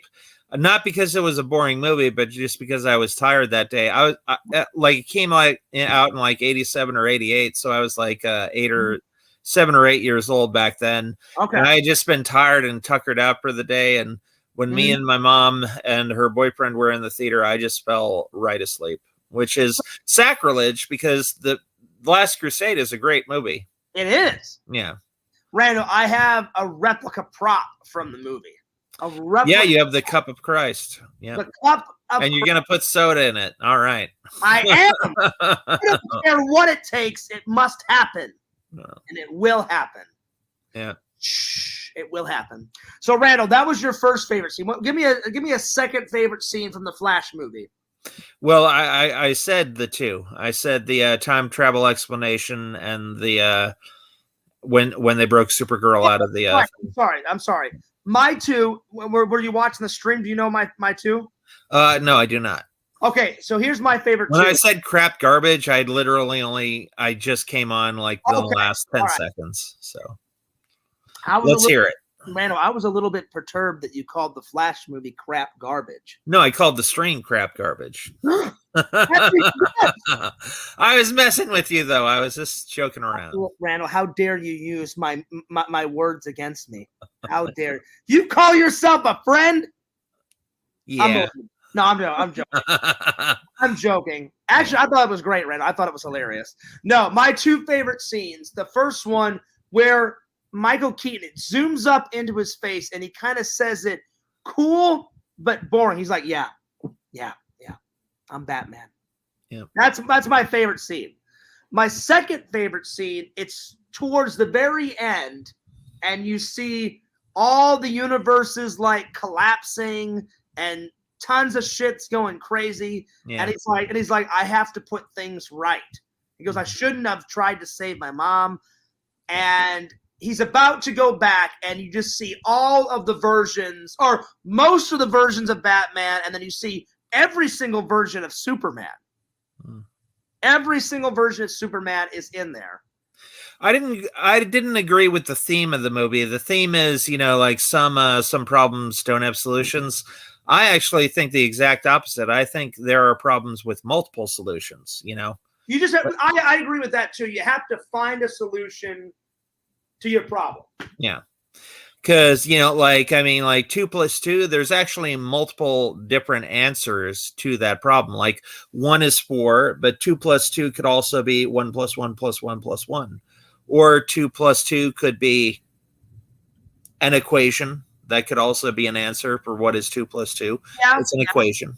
So there's tons of different, not only do I believe there is a solution to every problem, I believe there are multiple solutions to problems. Randall, what do you think? This or this? I think the one with the circle on it is, I don't know. It looks good. I like it. All right. I will do the rest. Wear what you want, Piers. It's not up for me to decide. I know. I was just joking, Randall. I don't care. So, Randall, those are your two favorite scenes. What was your least favorite scene? Least favorite scene, probably at the beginning where they're showing all the characters and they're obviously CG in that little arena where there's like Superman. Some of the effects in this movie are worse than they were in Justice League. When they got like Henry Cavill with the fake upper lip. Yeah, LC said the same thing, and I have to agree. And Visions agree with me. Not all. Some of the CGI is absolutely fucking terrible. Yeah, it's pretty bad in some places. I'm not saying it all. I'm saying some of the CJR. And Visions told me something. I learned something new, Randall. I had no idea that Visions said, you know what, Fears? The movie was actually enjoyable. I'll give it a 7.5. He goes, and I don't even like superhero movies, and it kept me entertained. Yeah. And Visions, I swear, I thought this whole time, I thought you liked superhero movies, buddy. But again, I was wrong. I just assumed, because I've asked Vision so many questions about superhero movies. So have you, Randall. And then all of a sudden he said, well, I don't like superhero movies. And I was like, oh, that's news to me. I had no idea. Anyway, Vision says, Randall, go ahead and read Vision's what he said to you. That makes sense. I don't recall offhand, but there are movies that have toys out first and have to model the characters off them. Yeah. And that was one of Joel Schumacher's, I guess you could say it was an excuse, because he said, you know, the producers wanted to make everything a toy, so we had to like create, you know, costumes and sets and stuff around that. So yeah. And I was 100% honest, Randall. I do agree with you on that. I even told LC, I told Visions, I'm going to tell you now. I was excited to see The Flash. I love The Flash. But man, Randall, do you know what I'm more excited about? What? When the trailer came on for Indiana Jones and the Dial of Destiny, I was ecstatic. I cannot wait to see that film. And I've told everyone, it's probably the last time we're going to see Harrison Ford as Indiana Jones. But I think we'll see Indiana Jones, the character, come back for another adventure. Just somebody else will be playing him. And I think Chris Pratt would do a good job. Yeah, so you agree with me on that, because you've heard me say that a couple times. No, I mean, I thought that even before you said it. Okay, well, I'm glad that we agree. He looks like Harrison Ford, and not has the same likability. Yeah, he doesn't look has the same charisma. Yeah, he doesn't look exactly like Harrison Ford, but he looks a little bit like Harrison Ford. I agree. He's got the same charisma, the same attitude. He's an action star. He's got the muscles for it. I think he would be a perfect young Indiana Jones. Actually, even his character in Jurassic World is kind of very similar, and even wears similar type clothes. Yes, I totally agree. His character's name in that was Owen Wilson, right? It was Owen. Oh, hang on. His first name was Owen Randall. I don't think it's Owen Wilson, because that's a famous actor. Yeah, I know. It's Owen something. It's what is it? Owen. Yeah, you may want to look it up, Randall. Okay. And then Visions, I do agree with this to a degree. Vision says they're beating a dead horse and milking DC and Marvel udders until dust comes out. Owen Grady. Owen Grady, that's right, Owen. Yeah. I knew it was Owen something.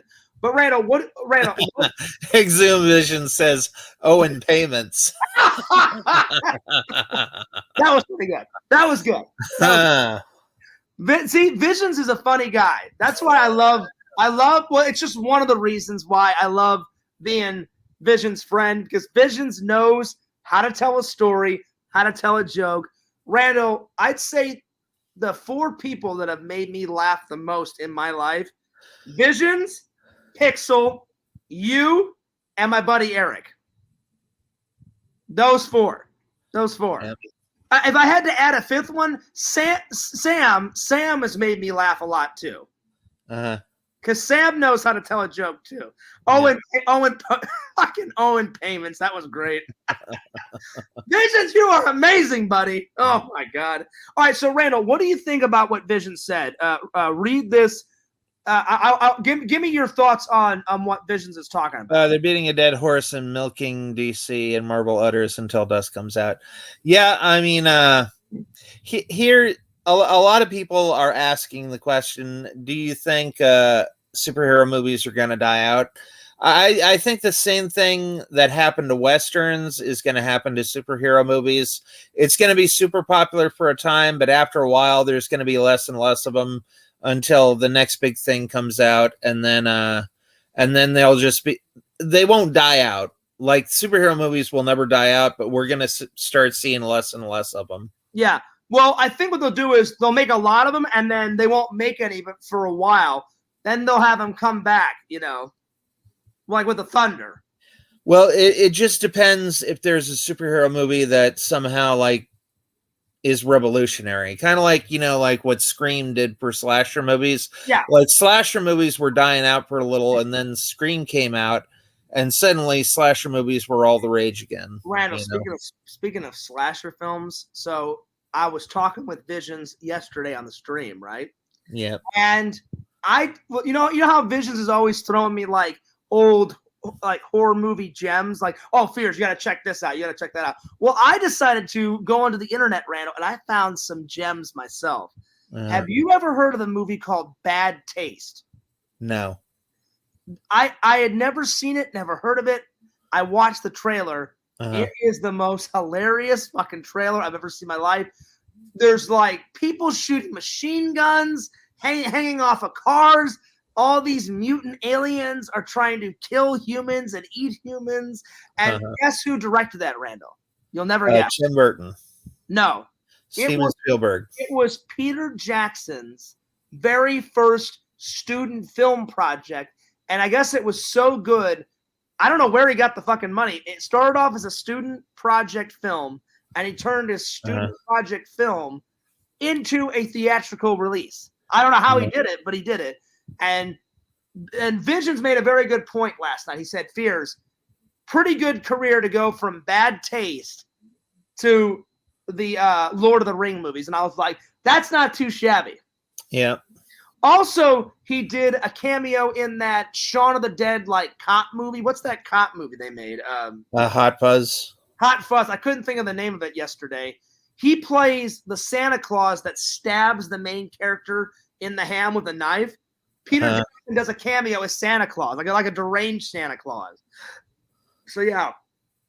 So I found that one. And then have you ever heard of something called, what was it, Vision? Street Trash? Have you ever seen that one, Randall?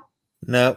That one's nuts. They had some guy drink this poison and all this, like, I guess it's like bile comes out of his mouth. All this blue liquid, like creamy ooze comes out of his mouth. All this green ooze comes out of his ears. And he's crawling out of the fucking toilet, Randall. Randall, I was in utter fucking chaos. I was on the floor fucking losing my goddamn mind. Were you really? It was that funny. Yeah, then I found one called Visions has never heard of this one. What about, have you ever seen The Hearst? That one looked pretty hilarious too. That one looked hilarious. Randall, Vision says it's like how time and alternate universes are huge in movies now. Kind of funny. Yeah. Well, you know, I always wondered, like, maybe movies are preparing us for what's to come, you know? Like maybe there are like Klingons out there and Vulcans, and they created Star Trek just to be like, hey, you know what, this is what it's going to be like when the Klingons and the Vulcans come. So we're using TV to prepare you. So, you know, like when the Klingons come, y'all know what phasers and shit is. Randall, you know what like tachyon particles Randall, are. Yeah, that's great. What symbol am I holding up right now? The Vulcan, live long and prosper symbol. Live long and prosper, motherfuckers. Yeah, I always wondered, like, you know, maybe TV and movies are like preparing us for stuff, you know, like maybe it's you know. You never know. Yeah. Chicken Wizard says, interesting idea, Randall. Interesting idea. Yeah. Way to think outside the box. Like maybe I'm the Flash in an alternate dimension, and like the Flash lost his teeth because wow. There you go, buddy. Yeah. Randall, speaking of Star Trek, I'm going to show you a TV show. This one must have passed me by, and I saw it the other day at Walmart. I want to see if you've ever seen this or heard of it. Give me 1 second. Have you ever heard of this one, Randall? SeaQuest. You know what? What's funny? I actually met one of the girls off of Sequest. Oh, really? Yeah. So give me the lowdown. I kind of read about it. Is it basically like Star Trek just in the deep sea ocean? Yeah, it's a futuristic series set at the bottom of the ocean. And actually, one of the girls on Sequest, she was only in one episode. I was actually doing karaoke at this place called Ocean Deck. Okay. This was like years and years and years ago. I did karaoke there, and I met this pretty cool girl. She was nice. She was really nice to me. Well, She said, "Oh yeah, you know what? I also did a cameo on Sequest." And I was like, "Really?" And she's like, "Yeah." Which girl? It wasn't somebody on the regular cast. It was, she was only on one episode. Oh, it was a guest episode. Yeah. Okay. But she was really nice and she was really cool, and we kind of like talked a lot. And then she had to go, but yeah. Well, the funny thing about Sequest is it must have passed me by because I've never heard of it, never seen one single Sequest only has like 1 or 2 seasons, so that doesn't surprise me. It's got it has, let me see. I think it had like 1 or 2 or 3 seasons. Three seasons, yeah. And the lead character died. His name was Jonathan Brandis. Okay. He was in a few movies. He was in this one movie with Chuck Norris called Sidekicks, and he played a character who like his idol was Chuck Norris, and like he would fall asleep during class, and he would dream about like beating up people with Chuck. Yeah. That guy. And he would daydream about people, helping Chuck Norris out and being his sidekick and stuff. Then in real life, he actually did meet Chuck Norris, and they, went to a kickboxing competition together. The best scene out of that whole damn movie, I love Sidekicks, is when the young kid, his like karate teacher is that I don't know. Mako is what his name is. Mako. Is that his real name? Yeah. What's his character name in Sidekicks? I don't know what his character name in Sidekicks is, but Mako is a really famous Asian actor. He's a real famous Asian actor. Is he still alive? No, he died a little while ago. Okay, well, when he was alive, that guy is so famous. He was in every single karate like television show alive. Yeah, he was in virtually every American kung fu film. I mean, he did a lot of stuff. He was in the old 60s Kung Fu. He was in Kung Fu, The Legend Continues. Yeah. Like I said, almost every Kung Fu television show from the 1940s to early 2000s, every Chinese movie, he was in it. And I believe he was Splinter in the TMNT movie, the totally CGI one. Oh yeah. Not the live action and CGI. Yeah, I know which movie you're talking about. Yeah, I just wanted to make sure they knew. Well, I have so much respect for him, and my favorite scene, Randall, is when the young kid goes to Mako and he's like, "I'm really sore," and he goes, "You're not used to using these muscles in your body." He goes, "I want you." He goes, "Because of your asthma, you don't run a lot." He goes, "I'll tell you what you do." He goes, "This will help with your asthma." He goes, "I want you to start walking to school and not have your dad take you to school." He goes, "And then in 1 week's time, you will start running to school. And then in another week, you'll run to school and run home." And then all of a sudden you hear some commotion, and Mako looks out the window, and there's those drunk like biker guy, Randall. And he goes, "Watch this." And he comes out with like a tray of food. He's acting all drunk, and he ends up kicking the shit out of them, acting all drunk and shit. That's my favorite scene out of the whole film. Yeah, and there is a fighting style called Drunken Kung Fu. It is designed. He wasn't even. It's not a fake thing. It's a real thing. I'm sure it is. There is a style of Kung Fu where you get drunk and then drunken you fight. Yeah. Well, see, Jackie Chan knows this too. Yeah, in the film, Randall, I thought it was funny. He just acted drunk. Like in the movie, he takes some liquor and he goes, and then the kid's like, "What the hell are you doing?" He goes, "I'm preparing." He goes, "Watch how I take these guys down like it's nothing." And he comes out and he's like, "Whoa, no," and like going nuts. And then all of a sudden the fat guy's like, "Whoa, look at this drunk guy." And he ends up like throwing food at him, knocking the tray in some guy's shoulder and in his face and shit. Yeah. It is the most hilarious scene ever, Randall. Randall, what's your favorite scene out of Sidekicks? My favorite scene, I know exactly which scene it is. It's the scene where he's got to break the bricks, and then Mako comes over and he pours lighter fluid all over the bricks, and he lights the bricks on fire. And then the kid just bam, breaks all the bricks even though they're on fire. I thought that was a pretty cool scene. That's a good scene. Like the old man's like, "Here, this will help you," and then he puts gasoline all over it, and then he lights on fire. And then the young kid looks at him like he's nuts, like, "This will help me," and he's like, "Trust me." And then he just, like Randall said, just straights up, and it's like 10 bricks, right, Randall? Yeah. Like 10 bricks, just bam, all the way through. They're on fire. It's crazy. I love that movie. I love it. And then I also like the scene with the nunchucks, how he's obviously Jonathan Brandis wasn't that good with nunchucks because they kind of zoom in onto him, and then it turns into a guy with a mask, and it's obviously not Jonathan Brandis because Jonathan Brandis probably couldn't do all that stuff. There's a couple of scenes where he's just twirling it, and then he hits himself in the nuts. So that was he hits himself in the face. Remember, Randall? Yeah.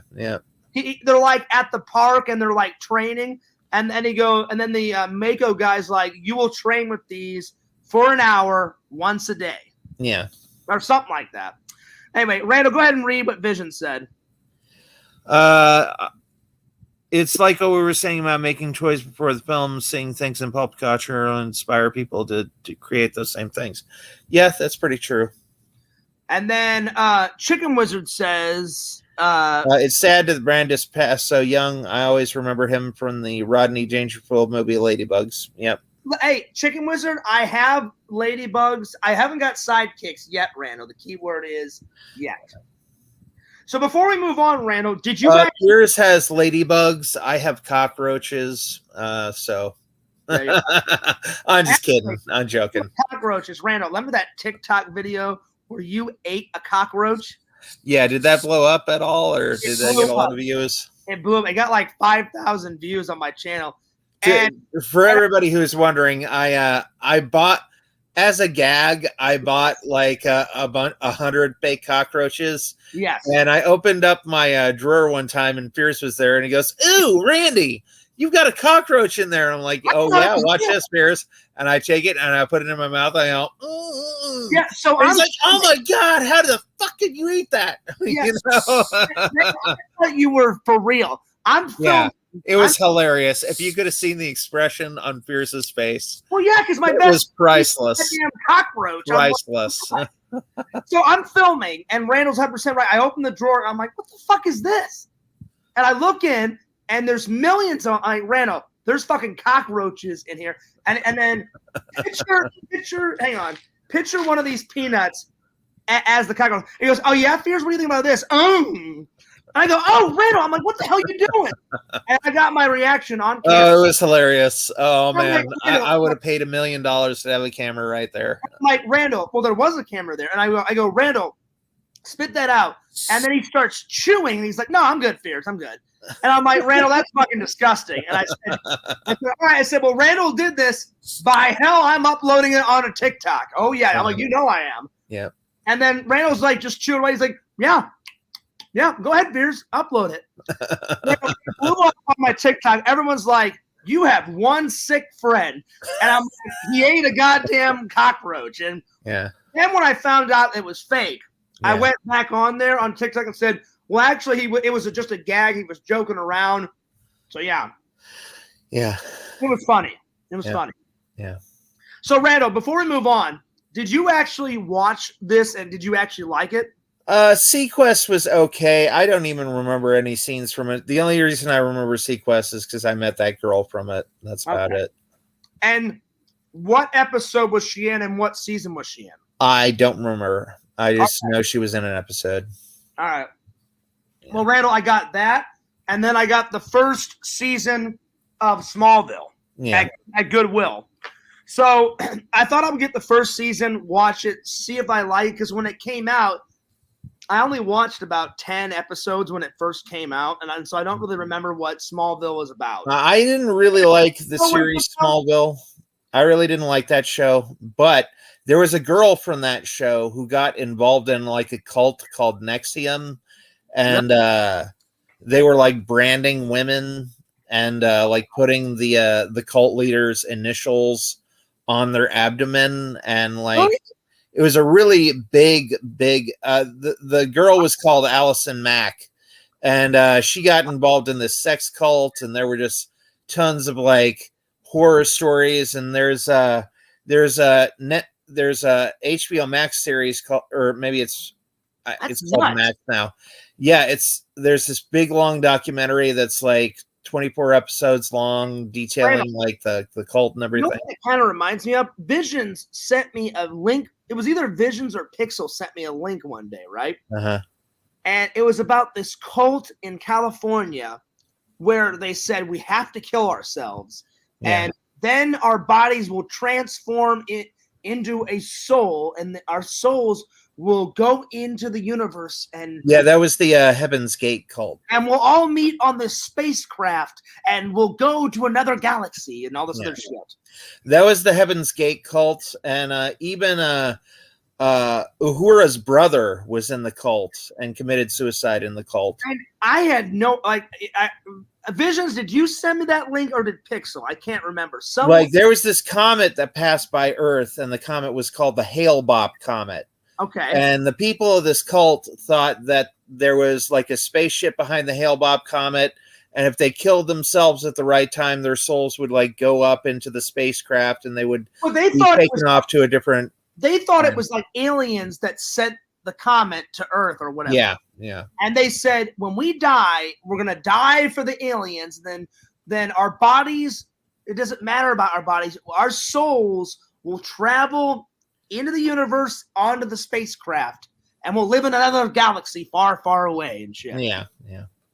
All right, so I think it was Visions that sent me the link, because Visions said, "Hell yeah." And any cult that says you have to die to live forever, probably not a good idea. Probably not a good idea. Randall, I'll be honest. How do you die? And then you, I guess, with Christians, you die and then you get resurrected. But like any religion that tells you to kill yourself to live forever, that Randall, see, Christians, I'm a Christian. Christians are different. We embrace life. We don't say, "Hey, go ahead." Well, we wait until we die naturally. We don't kill ourselves prematurely. And that's what I'm saying. We Christians, we embrace life. We love life, and we wait until we pass away, and then we meet Jesus and God. We don't say, "Hey, guess what? Good news. In a week, you should probably kill yourself, because then you'll get to meet an alien on a goddamn spacecraft." Yeah. And guess what, guys? Until Pixel and Visions told me about this, Randall, I had no idea what the hell they were on about. I had never heard of that cult. So I watched just out of curiosity, Randall, I watched a documentary about them. That was a crazy cult. And on YouTube, they had they made this video of how they get people to join their cult. That was some wild shit that I watched. Yeah. Watch The Vow. That's a pretty good documentary too. Vision, I don't know what it was. I watched this. What was the documentary, Visions? Let us know. Well, the documentary was about the Heaven's Gate, and then I watched the Heaven Gate like community member entrance video. Like it was basically like a welcome. I think Visions actually sent me that too. I think I remember, and it's like. There's like 8 or 9 different videos, because it was like broken up into parts. So I watched it, and it was basically. I think I watched a little bit of that too. It had the bald guy. It was like, welcome to our community. Like you should totally join. Here's why you should join. And it basically taught you about their religion and their cult. And hey, this is why you should. But you need to hurry up and join, because in a couple of months we're gonna kill ourselves. Yeah. And I think I got to like the 6th or 7th video, and I was like, this guy is fucking off his rocker. Like this guy was beyond off his rocker. This guy was totally mad, insane, out of his fucking mind. Like I think there were like 8 or 9 videos. I stopped at like part 7, and I was like, this guy is just totally nuts. And then in the documentary, it showed them video footage on their last day. They said they went out to a restaurant to have like one last meal with the entire like cult, Randall. Yeah. And they went to some like buffet, and they had one last epic meal together. And then hours later, the police showed up and the bald-headed guy, he must have been rich, because where they had their meetings at was at this gigantic mansion in LA. The mansion was huge, and each one of them had bunk beds, and they wore black clothes, and each one of them had white sneakers on, and they had a cloth like damped over their head or some shit. And they said the reason why they need sneakers on is because when we turn into souls, all of our clothes will go with us, and we've got a long journey, so we need like good shoes. And I'm just like, what the fuck is going on with these people? Yeah. I'm not making fun of them, but that's some weird shit, Randall. And I had no idea, and I don't even know how me, Pixel, and Visions got on the conversation one day, but they're like, Fears, you want to see some crazy shit? Check this shit out. Vision sent me the link. And I was like, what the fuck is this bald-headed guy talking about? Yeah. It was nuts, Randall. Randall, read what Visions just said. They used to send out physical tapes until a few years ago. Someone stayed behind to keep it going. That's some wild shit, man. I mean, Yeah. like, that's probably, it's not the most insane thing I've ever heard, but it's one of the most insane things I've ever heard. It was nuts.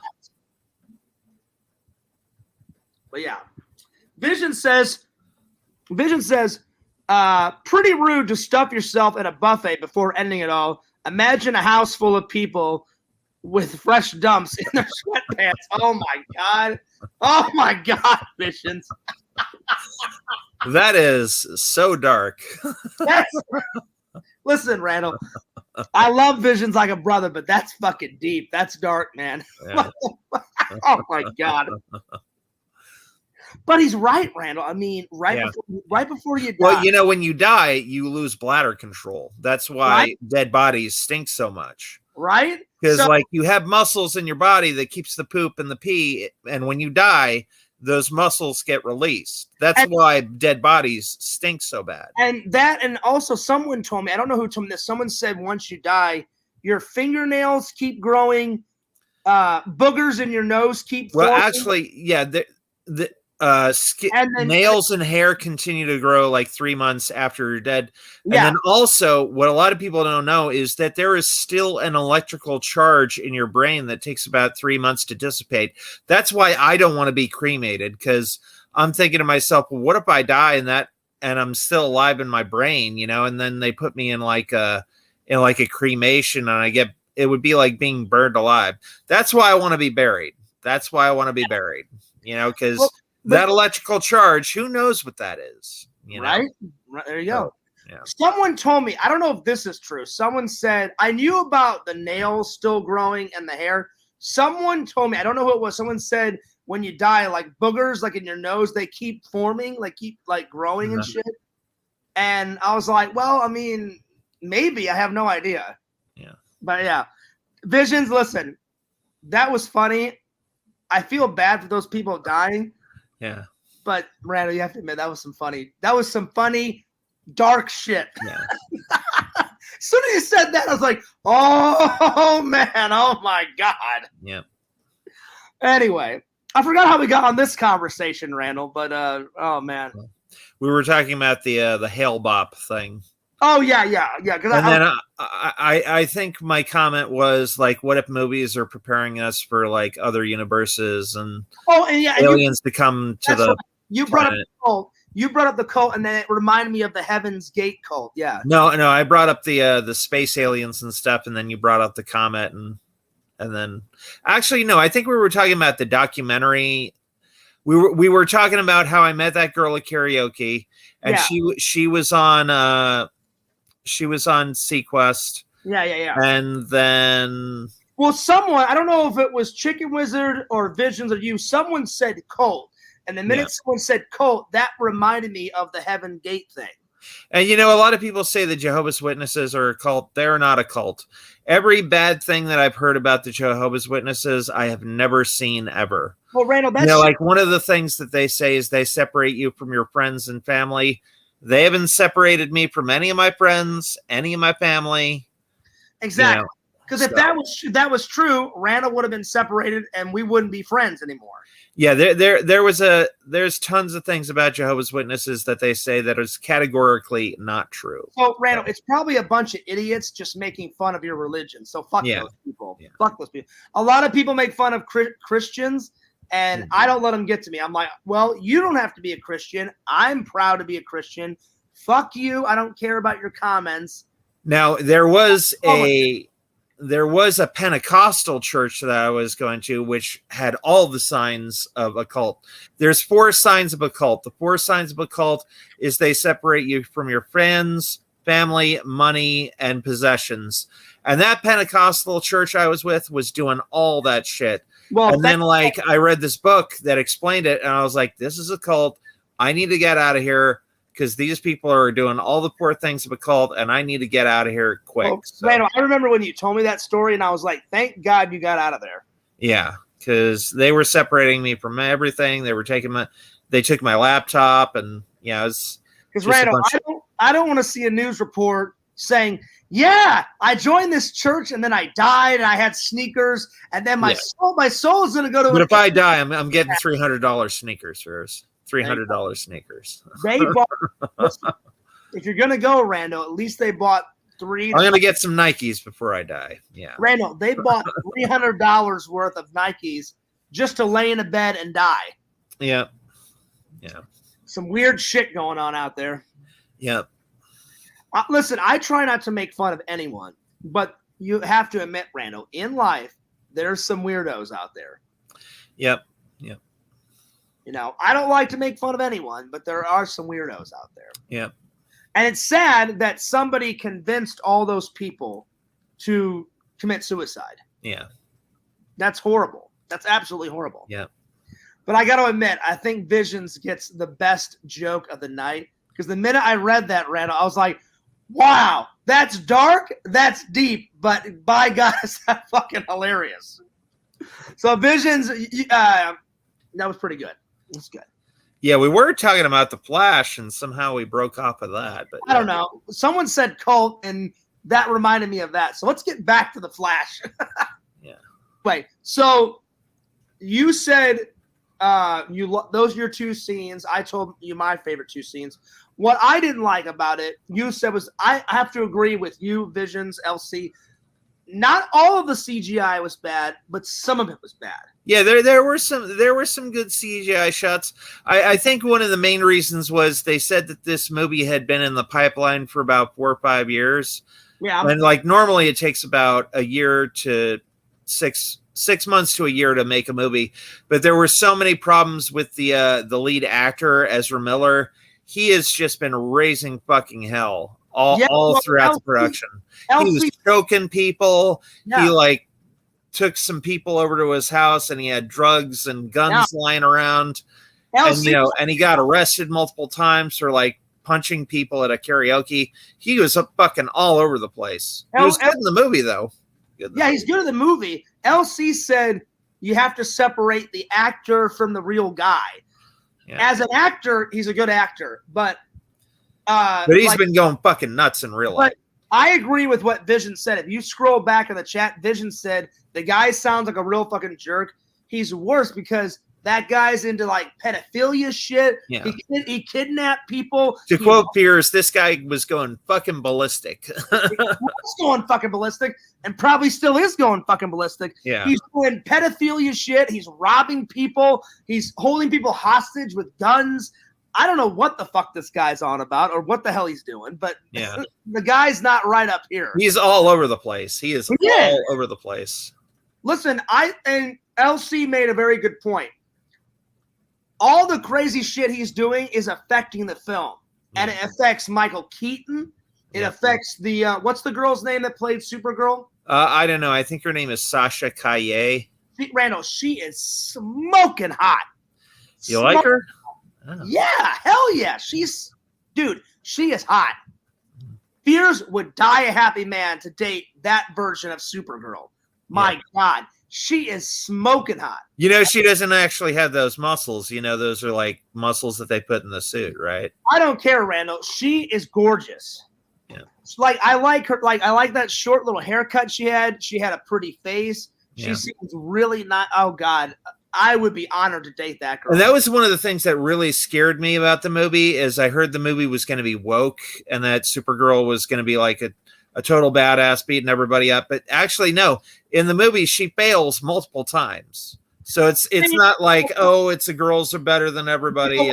You know what? She doesn't fail all the time. She succeeds sometimes, and then she does fail sometimes. Yeah. Because, you know, with a lot of woke movies, it's like, oh, the girls are better than everybody, and they don't even have to try. You know, I can, like, I've never wielded a lightsaber before, but suddenly I can beat a person who's been studying for years. You know, like that kind of woke bullshit is like.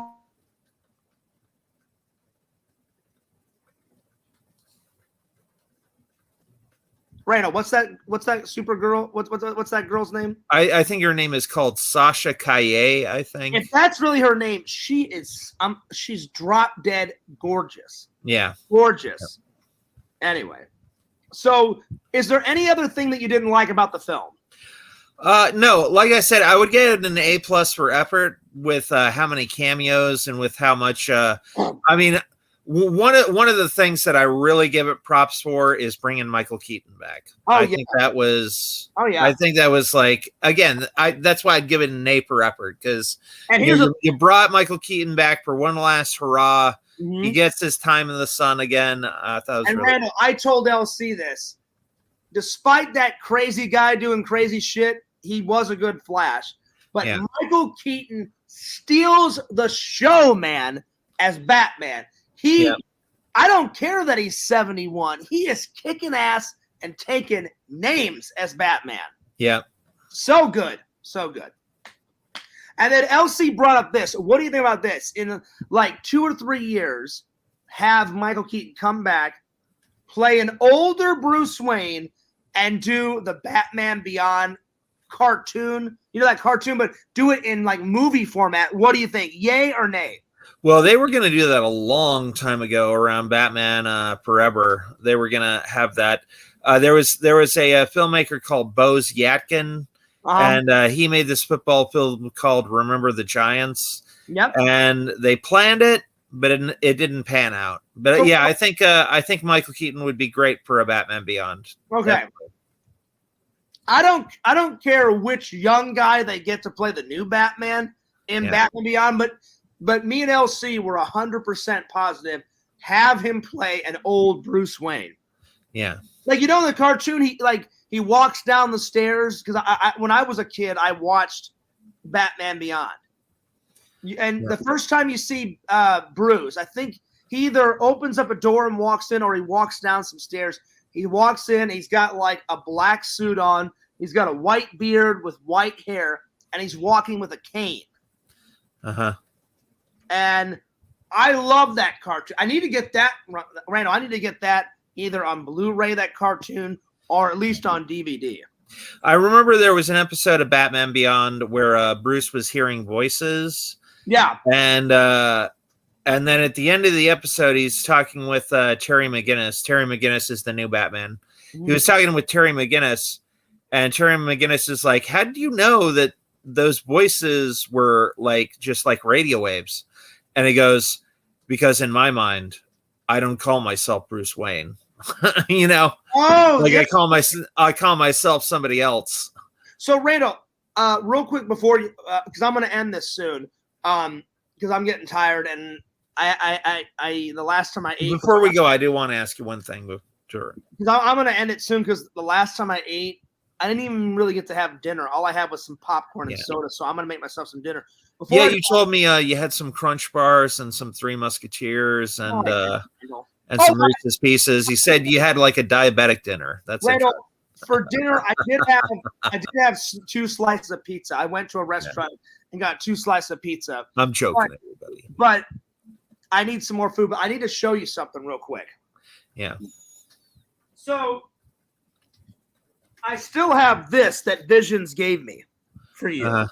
So when I come to visit you, either when you come to visit me, because me and Randall, we already planned, we're going to hang out right before I leave, right, Randall? Yeah. So either you come down here and I'll give it to you, or if I come down, we'll figure it out. I'll bring it to you, but I also have to show you something. Yeah. So Randall, before I take these to the Goodwill, I want to. I You want to pass them by me, see if I want them? Yeah. So I want to see. I want to see if you want any of these, and I'll bring these. Okay. Down. So these are the ones that I've gotten on Blu-ray over the last couple of months. So just tell me yay or nay if you want these. All right. Okay. So we're gonna do like a little mini movie review where Randy says yay or nay to every movie. Yeah. So yay, definitely yay. Nay. Nay. Nay. Way nay.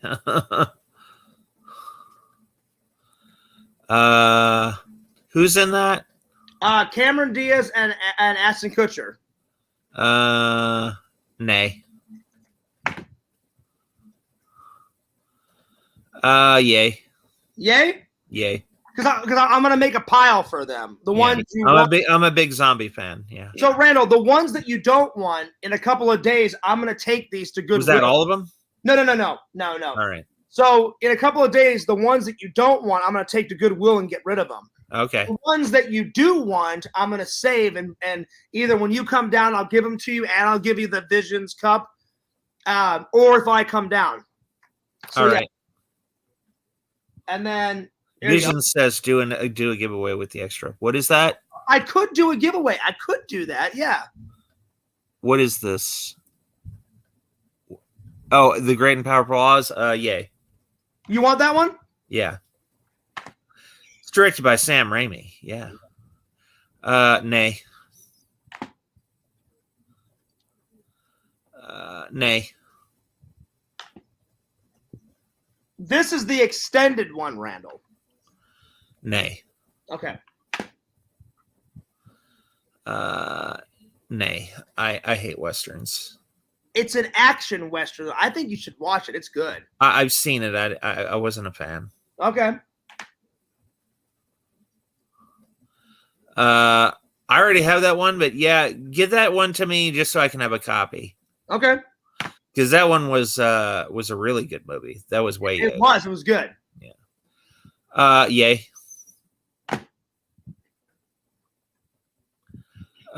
Yay.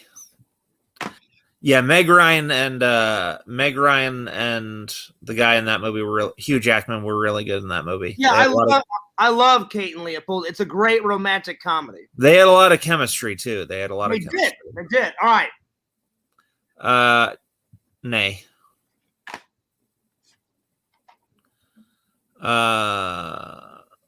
Yay. It's the prequel, Randall. Okay, yeah. Okay. Is that the third one? Yes. Yay. All right. And then this is the last one, Randall. All right. Nay. You know, Tim Burton didn't direct that. Did you know that?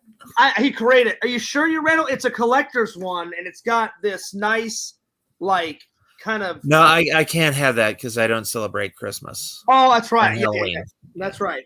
That's right. You can't have that. Yeah. All right. So these are the ones that I'm going to save for you. Okay. And then these, Visions does have a good idea to do a giveaway. You know, what a lot of people don't know is that there's an R-rated version of Limitless and there's a PG-13 Limitless. The R-rated Limitless shows the supermodel's boobs that he has sex with. You know what? Visions is giving me an idea. I could save these extra ones, right? Yeah.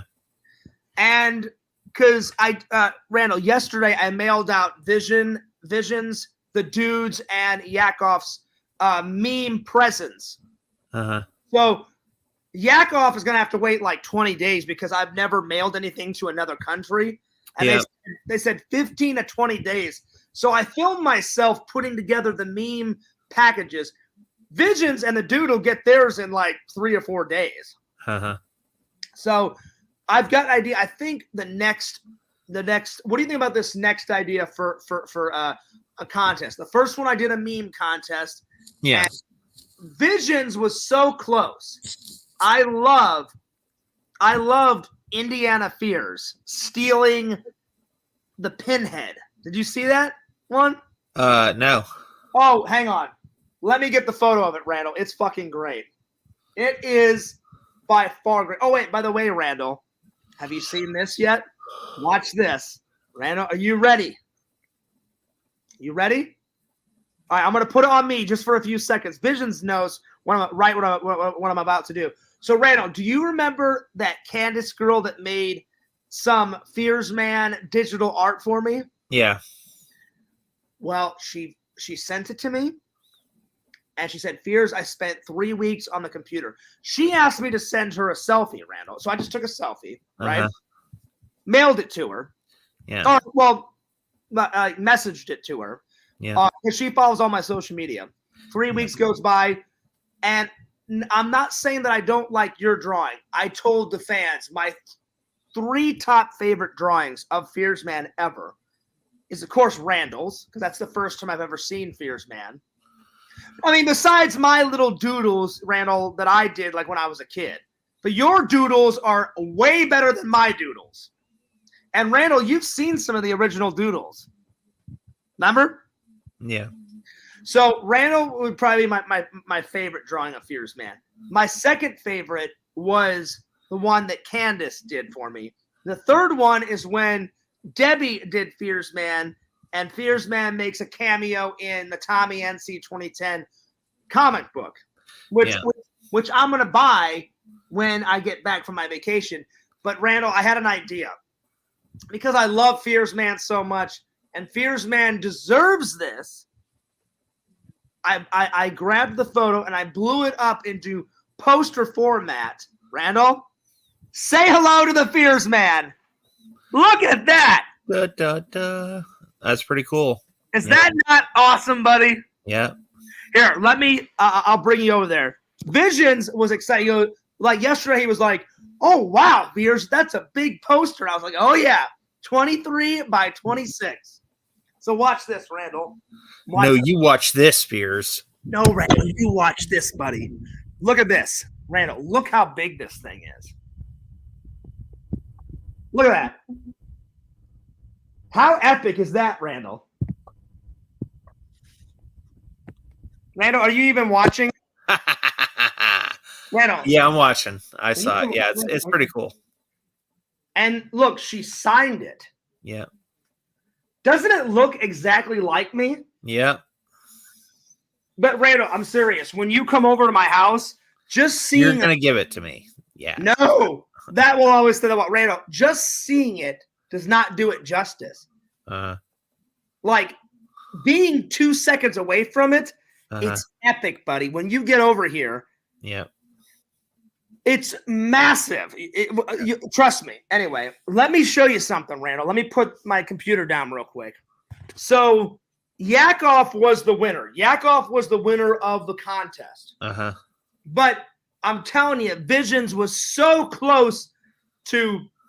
It was a hard decision between Yakov's and Visions. The dude did a good job, but he just didn't do as good of a job as Visions and Yakov, right? Well, I already knew the dude was going to come in third place. So I had to sit there long and hard and be like, Visions, Yakov, Visions, Yakov. Yeah. And in the end, Yakov's just was a tiny bit better, but Visions was a good sport about it. But I still love Visions' photo. So, Randall, check this out. I got it printed out. So I got a smaller version of this, and remember I told you my dad loved Fears Man? Yeah. So today I bought 2 4x6 frames I'm going to put this in a frame and put it on my dad's kind of shrine that I made for him. Uh-huh. So I'm going to set that right by my dad. And Randall, check out what Visions made. Indiana Fears. Yep. How great is that, Randall? It's pretty good. Yep. Oh, my God. And I was telling Visions, this is my idea. I'm going to put it in the frame, and I'm thinking I'm going to hang it right here. Right above the coffee pot. And Yakvo actually won the contest that I did, What was that? What was that contest? I said, Yakvo, here's the deal. I'm thinking my number between 1 through 3. And if you guess the correct answer, I'll kick John Fears in the chest next time I see him. Yeah, And right. he said 3, and I was like, "You're right." So yeah, right. next time I see a Fears, I'm gonna drop kick you in the chest. Okay. Randall, you do that. That would be the worst fucking mistake you ever made in your entire life. No, I'll drop kick you in the chest. You'll fall down. I'll be laughing. And Visions, you're a witness. You're a witness, Visions. Randall, I'm telling you, if just that ever, kidding. I'm joking. I know you're kidding, but Randall, if that ever happened, you would see Fears go into full rage mode, and that would be the end of your life. Yeah. So, Randall, you sure you don't want any of these other ones? Yes. 100%. Yeah. Okay. All right. So these are the ones I'm going to keep. And then Vision says do a giveaway with the extras. That's what I'm thinking. So the reason why I brought up Fears, man, is the Visions. I appreciate that idea. So I think what I'm going to do is I'm going to wait a couple of months, Randall. And I think what I'm going to do is, the first contest was like a meme contest. I think the second one should be either the fans draw their own version of Cameo Man and Fears Man, and whoever has the best drawn photo of a Cameo Man and a Fears Man photo will win. Yeah. And here's the prizes I'm thinking of. In a couple of months, the first winner will get $50 from Fears Man. The second winner will get a gift card. I'm sorry. The second winner should get all of these movies, Randall. Yeah. And then the third runner-up will get a gift card. What do you think about those prizes? Sounds good. Yeah. Visions, what do you think about those prizes? The first runner-up will get $50.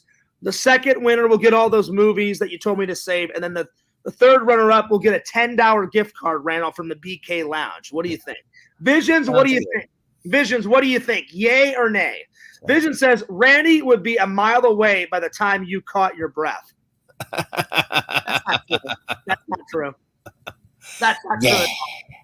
So true. Yeah. That's not true. Lies, Randall. Lies.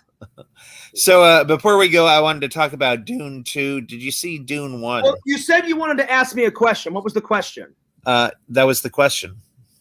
Dune 2? Have you seen Dune 1? Not at all. I haven't seen Dune 1 or Dune 2. Because, the sequel's coming out in like some months. And I don't know. It just doesn't look impressive to me. It just looks like a bunch of shot of people and sand. It doesn't really look visually impressive. Was the first one any good? The first one was okay. Okay. It was definitely better than the original. But again, like the sequel, I was watching the trailer during the Flash, and I was like, this just looks like a bunch of sand and people. It didn't look impressive at all. It didn't look like, Well, Randall, as your best friend, I would say if it doesn't look impressive, then don't waste your money. Don't go see it, buddy. I'll probably see it when it comes out on streaming, but I'm probably not going to pay for it in the theater. Exactly. There you go. Just wait until it streams, Yeah. and then just stream it, Anyway, before we go, Visions, what do you think of those contest prizes? So I thought about, all right, I did. Vision says crap, garbage. Yeah, right, Randall. Randall, let Visions answer for himself. Yeah. So, Randall, what do you think of that contest? Do you think the fans would do a good drawing of a Cameo Man and a Fierce Man? What do you think? Maybe Cameo Man has so many outfits, and I did that on purpose because drawing an outfit consistently as detailed as Cameo Man is tough. Most of his outfits, you mostly have him in the orange and black outfit most of the time. So if I did do this contest, I would be like, do your best Cameo Man drawing in his orange and black, and then do your best version of Fierce Man. Exum Vision says $50 is big, might pull some more folks in. That's what I was thinking, Visions. So, well, and plus, Randall, I wanted to have the prizes different from last time. Like last time I did, 2 gift cards and then an action figure. So I thought, all right, the next one I'll rank it up a little bit. And people loved the Stormtrooper action figure. They thought it was really cool. Yeah, they did. Yeah. I was pissed that some of the trolls ruined it for Yakvo, but I got really upset, Randall. I don't know. Did anyone in the community tell you how upset I got? I got pretty upset. No, they didn't. They said you were just fine and cool. You were fine and dandy. Randall, I wasn't. I was pissed. Yeah.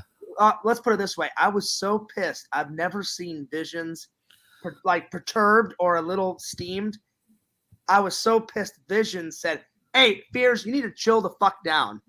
And I've never, Visions, no offense, I love you, buddy.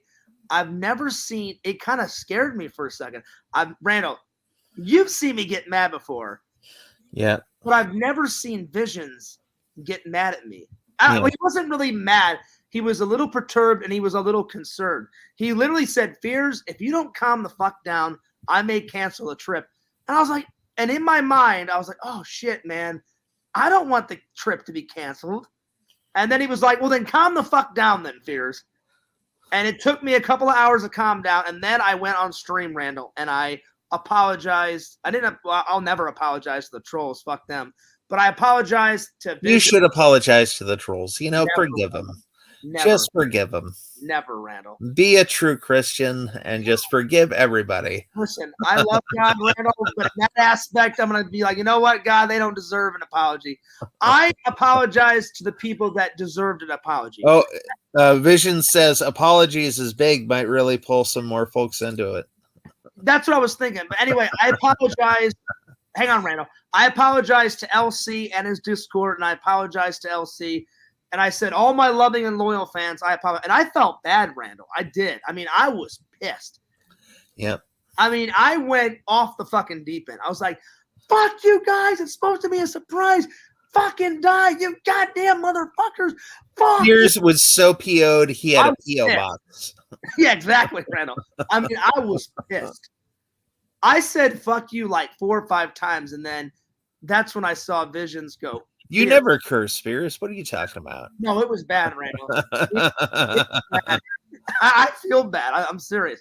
I was like, fuck you, you goddamn motherfuckers. I'm like, you fucking die, you motherfucking die. I mean, it was bad, Randall. Yeah. It was bad. So Visions and LC and all my loving and loyal fans, I am. You should let them get to you like that. I am sorry. And you know what, Randall? I try not to let them get to me. I've been doing better. I really have been trying to just not bring them up, not say anything. But every once in a while, they still stick the knife in a wound, and it just gets me sometimes.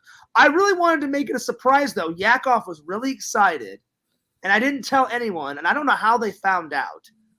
Well, I have an idea of how they found out. I showed, picture this being like the.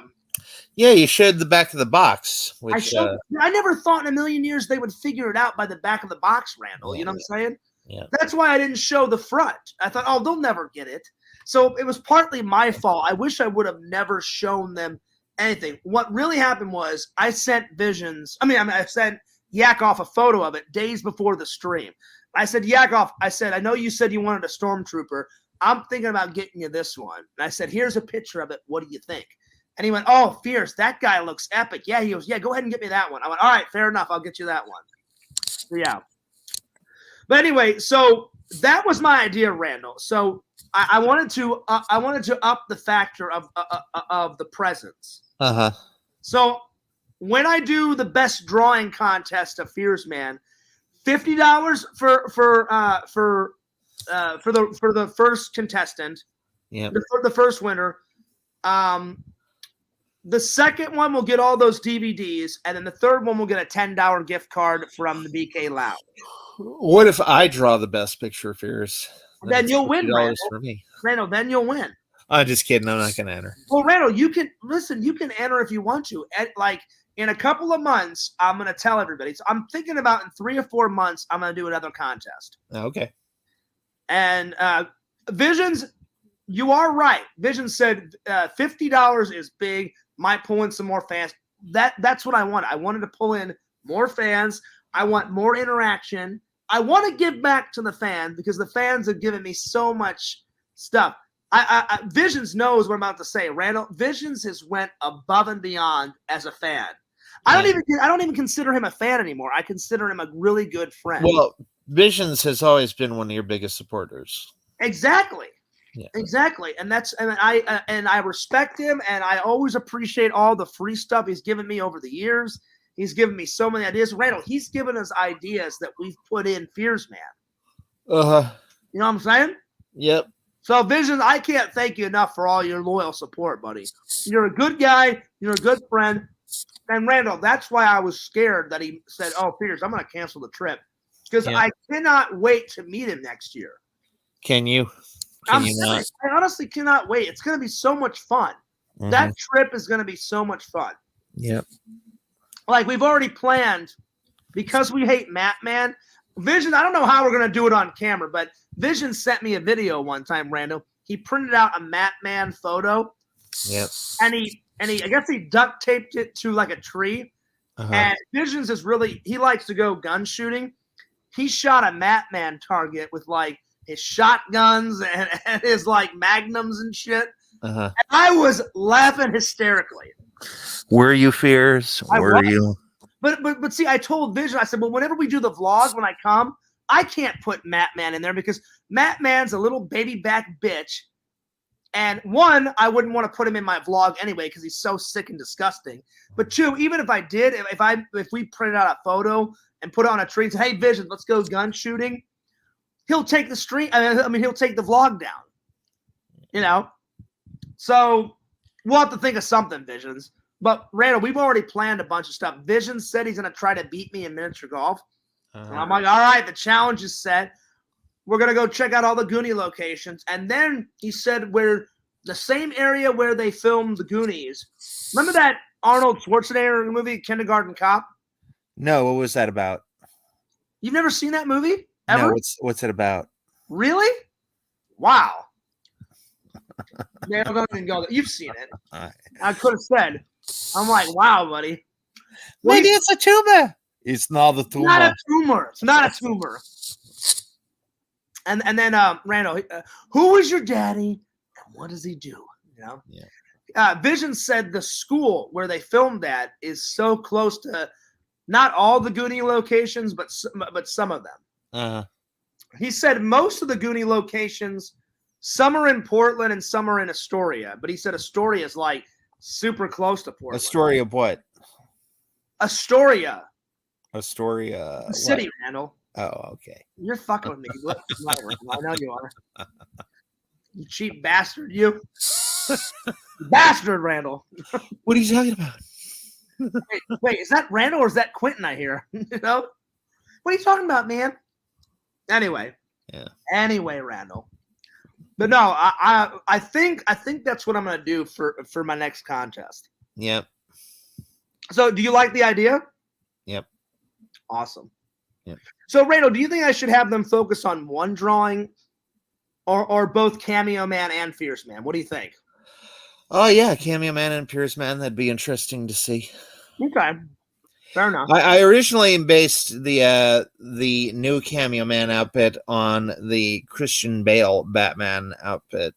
I mean, you know, how he's got all these segments and the chess pieces and the chess plates. Listen, Randall, doesn't matter which Christian Bale movie, all those movies, they've altered his costume a little bit, but for the most part, all three of those movies, he had a kick-ass Batman suit. I mean, it was fucking great. Yeah. It was amazing, you know? Yeah. I'm starting to get hot with the fedora on, so I need to put this back on. Exhume Visions ask, who is Kristen Bale? Is Yeah, Kristen Bale related to Christian Bale? Wow! Randall's a troll in there tonight. All right. Wow. Kristen Bale, that's Christian Bale's sister. I got And it. that's actually Fierce Man's love interest is Kristen Bale. No. You know who my love interest is. Yeah. Either Yummy Dillion or the beautiful and talented, sexy Nev Campbell. Randall. What about Kindly Myers? Fierce? I mean, yeah, Kylie Myers is pretty hot too. Yeah. You know. You hear that, Kindly? John Fierce says you're kinda hot. Kinda. Randall, listen, don't even.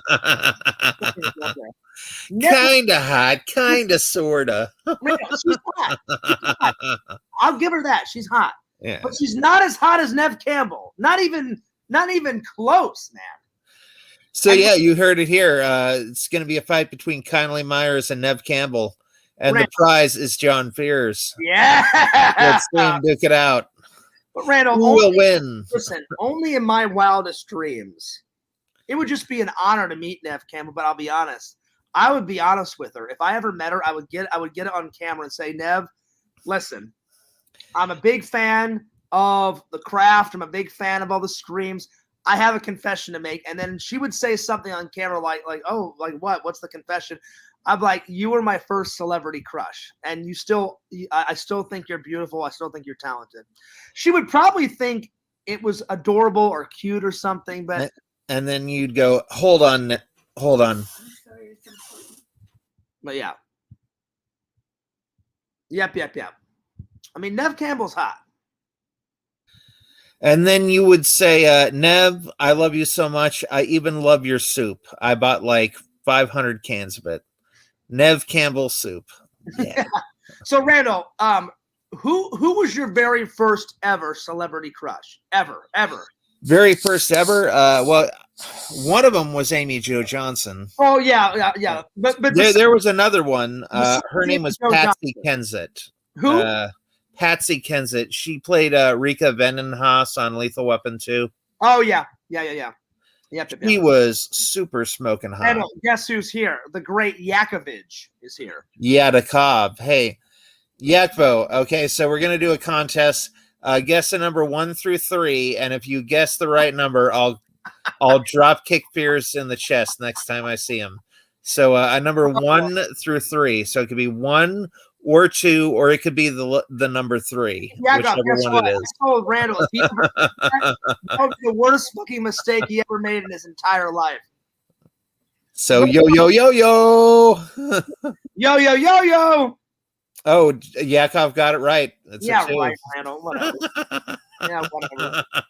2 feet to Fierce's chest. Hey, listen, Yakov may have won, but if you ever drop kicked me to the chest, I kid you the hell not. You want to see some Fierce rage mode? That would be the worst fucking mistake you'd ever make in your entire life. Oh yeah, that would be it. If you survived it, yeah. If I survived it, you wouldn't survive, Randall. Trust me. Trust me. So Yakovich, I was telling everybody, Visions thinks it's a good idea.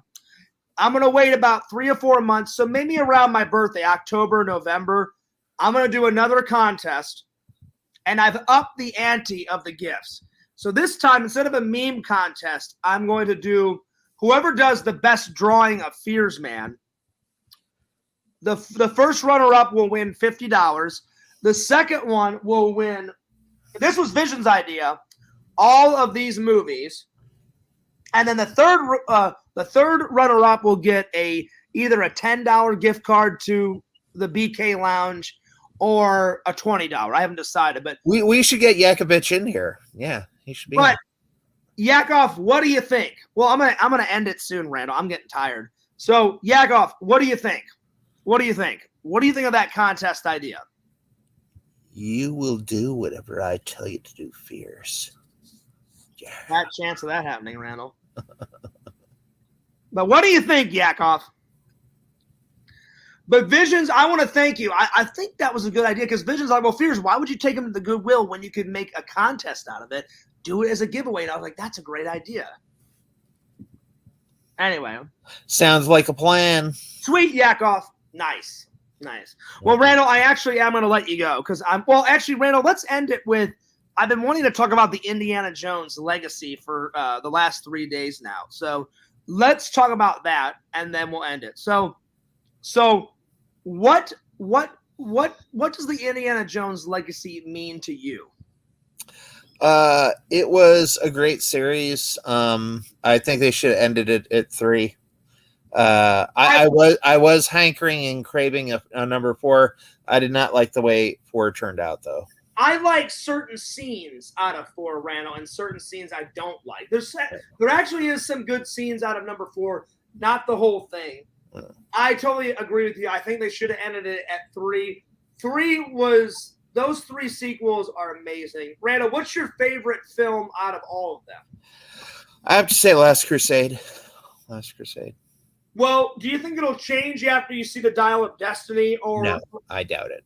Okay, all right. So Dial of Destiny does not look good at all. Well, all right, Randall. Before I see Dial of Destiny, I have to say my favorite one. It's a split between. I like The Last Crusade, but I like number 1 and number 2 more. Mm. I actually love the minecart chase in part 2. Yeah, number 2 has its moments. There's a lot of really good scenes in number 2. And I like how number 2 starts off. Like, those Chinese guys are trying to kill him, and he's got the James Bond, awesome tuxedo on, and he meets like Willie Scott and all that, and then he meets Short Round and the whole 9 yards, and then the adventure begins. Then they jump out of an airplane, and then they're in a river, and then they fly off a canyon and all that other bullshit. Yeah. So, now, my favorite scene in the entire series is from part 2. It's when Molarem gets this guy, and he reaches into his heart, pulls out his heart, then they lower the guy into the lava, and the heart starts burning in Molarem's fist, and he starts laughing. He's like, ah! Well, it's going to be hard. It's going to be hard to pick. It's going to be hard to pick my favorite scene out of all of them. Well, just do them each individually. Just do one from 1, 1 from 2, 1 from 3, 1 from 4. All right. My favorite scene out of 1 has to be probably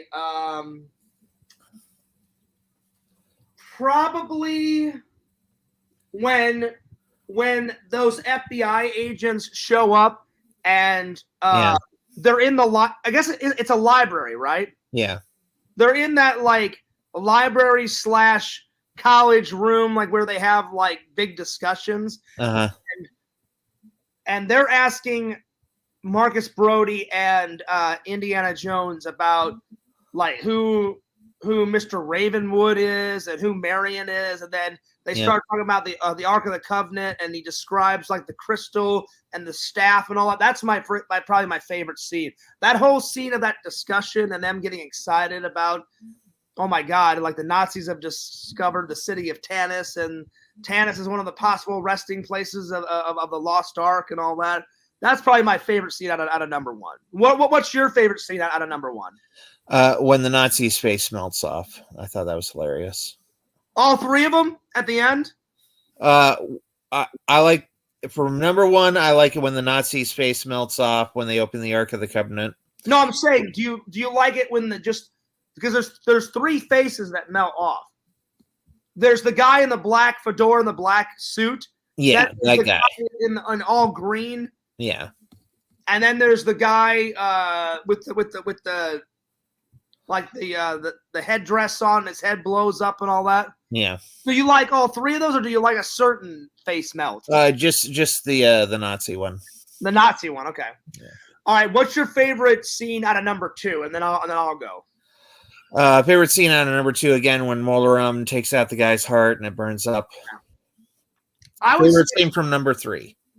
I would say my favorite scene out of number 2. It's a split between the whole opening, like the Chinese restaurant, all that stuff. Yeah. And then the mine train chase. Yeah. I'm sorry, Randall. I cannot pick between those two. I love them equally both. Yeah. Favorite scene out of number 3. My favorite scene is when the tank drives off the hill, and you can tell it's a model because they have like a little doll for the little guy who like is like sticking out. Yeah. And when you can see the tank fall down and you can see the like little doll like jiggle and shit, I thought that was hilarious. But my absolute favorite scene is the scene where the guy like gets really old and turns into a zombie. I thought that was hilarious. Oh yeah. Because they did that practical. They did that with stop motion animation, which I thought it looked amazing. Well, they did it half with stop motion and then a puppet. Yes.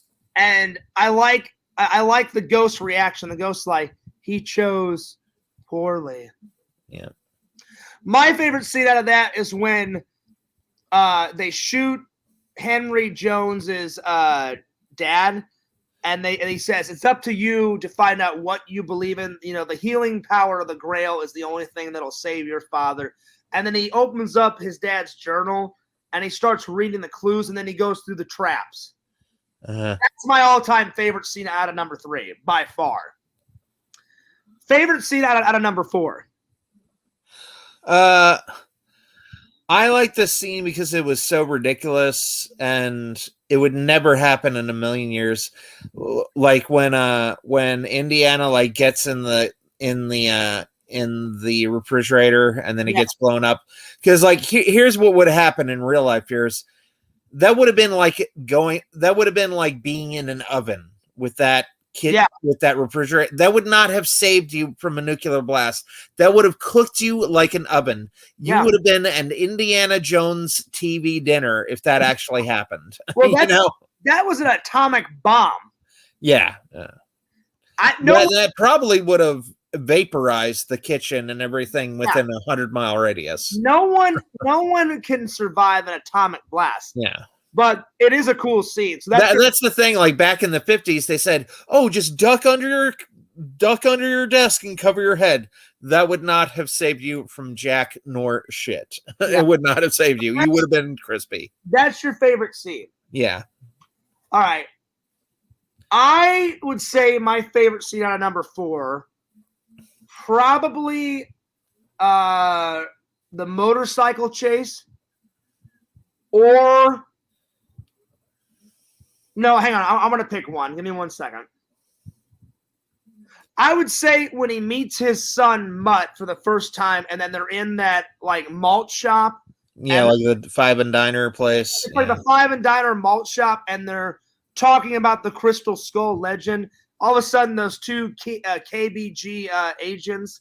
KBG? All right. What is it, Randall? KGB. KGB. I'm sorry. It's a mouthful.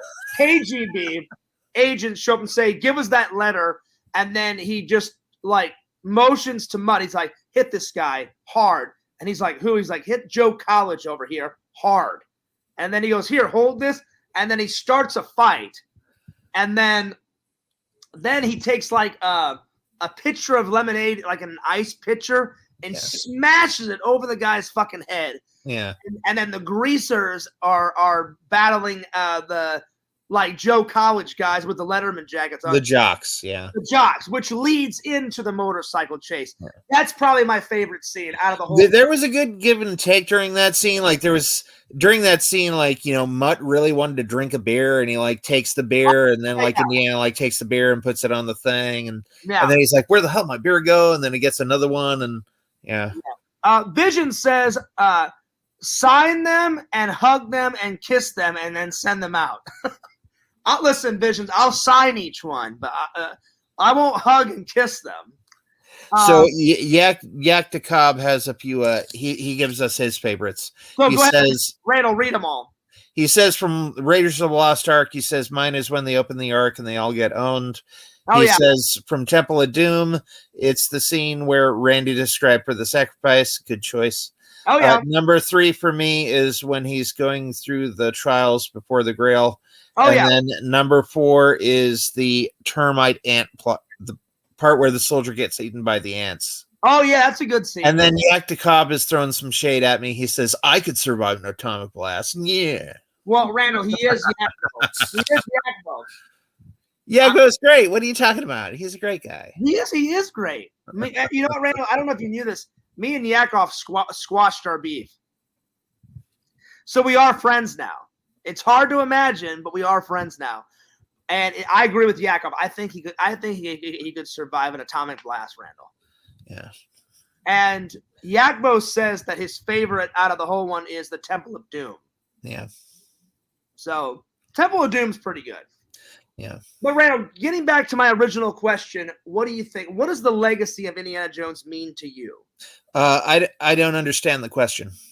Like there's such legendary films, right? Mm-hmm. I grew up with Indiana Jones. Those movies mean a lot to me. I used to watch them alone. I watched them with my brother. I watched them with my dad. The legacy of that character means a lot to me. So, well, I think when you take George Lucas out of the equation, it kind of falls apart. You know, like George Lucas, he did create it's the heart and soul of that series, and also I don't think you can have anybody else but Spielberg direct an Indiana Jones thing. I think Indiana Jones 5 is going to flop really hard. Randall, listen, I'm such a big fan of Indiana Jones. I don't care if it flops. I will still buy it on Blu-ray. I have to complete. Yeah. I have to complete the Legacy quest. Yeah. I love the trailer though. The trailer looks spectacular, but we'll see. We'll see how it turns out. Yeah. But it means so much to me because that's one of the first action adventure movies I watched with my dad. It wasn't the very. I think the very first one me and my dad sat down and watched. It was either RoboCop or the Terminator, the first one. I can't remember, but it was one of the first few. The very first film I ever watched was The Goonies. Lagoonies? Yeah. Lagoonies. And then I watched Ghostbusters. Ghostbusters was my second favorite. Yeah. I mean, it was my second film. Ghostbusters is my favorite film of all time. But it was actually the second film I ever watched straight through. The first film that I ever watched was Deep Throat with that one chick. Yeah. Wow. Nah, just kidding, Fierce. Just kidding. Randall, are you really kidding though? Are you really kidding? Yeah. Listen, Randall, it's okay if you like a girl deep throat, and it's all right. It's okay. It's all right. I get it. I get it. Yeah. Randall, how deep was she deep throating? All 12 inches. Wow. I'm just kidding. Actually, Fierce, I have not watched anything. I've not watched any adult films since May 9th. Have not seen a single thing. I'll be honest, Randall. It's been a while since Fears has gotten on some Yummy Dillion or some Jenna Hayes or any of that. So it's been a minute for me too. It's been a minute for me. Anyway, but so a whole month and a month and about a week. Nice, so, nice. Yeah. But no, that the legacy of that character means a lot to me. Like the way they wrote that character is perfect. His costume is perfect. It screams the 1930s serials. Yeah. What's his name? Humphrey Bogart, the guy out of Casablanca. Yeah. He did action adventure movies, and he wore a hat similar to the Indiana Jones hat. It wasn't. It wasn't. Randall, it wasn't the same fedora, but he wore a fedora like the Indiana Jones fedora, like it. Humphrey Bogart married a actress 20 years younger than he was. Really? Yeah. Wait, so how old was he and how old was his wife? I think he was 60 and his wife was like 40. Damn. So there was quite the age gap. Well, listen. And it was quite the scandal at the time. Well, listen, Randall, if you can pull off a hot 40-year-old at 60, hey, more power to him, Yeah, I know there was I don't remember exactly what age they got together, but I know there was at least a 20-year age difference between the two. 20 years, that's a long time. Fuck hell. That's crazy. So when he was 20 years old, his wife would have been just a baby.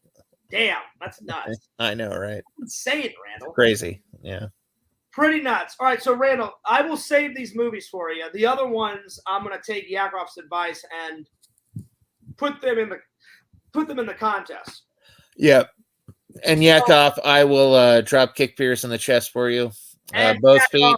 Yakov, I'll mail Randall's body parts to you if that ever happens. Yeah. So yeah, It's gonna be a heavy box. that it will. All right, well, Randall, I'm done. I'm tired. I need to get some food. I need to get some sleepo. But anyway, Randall, go ahead and plug all of your social medias, buddy. Go ahead and plug them all. Plug it. Plug away, Randall. You can find Randy at Cameo Man 2021 or the Mayor of Magic. Anything else, Randall? Comment, like, and subscribe. Randall, do you want to plug your website, or do you want to plug anything to do with your book? My latest book is called The Tiny Book of Awesome Magic. It's on Amazon right now. Look for Randy Paul Brown. And the book that I put out before that is the 13 Most Common Fiction Writing Mistakes and How to Fix Them Too. Nice. It's 29 pages. It's been about 3 months, and Piers is now on page 13. So thank you for that, Piers. No, actually, I'm joking. Actually, I haven't had time to finish it. I'm going to finish it. I began reading it and then I stopped reading it. I will finish it, Randall. I promise. What else do you want to promote? Anything else, buddy? Randall? I know you're not frozen, Randall.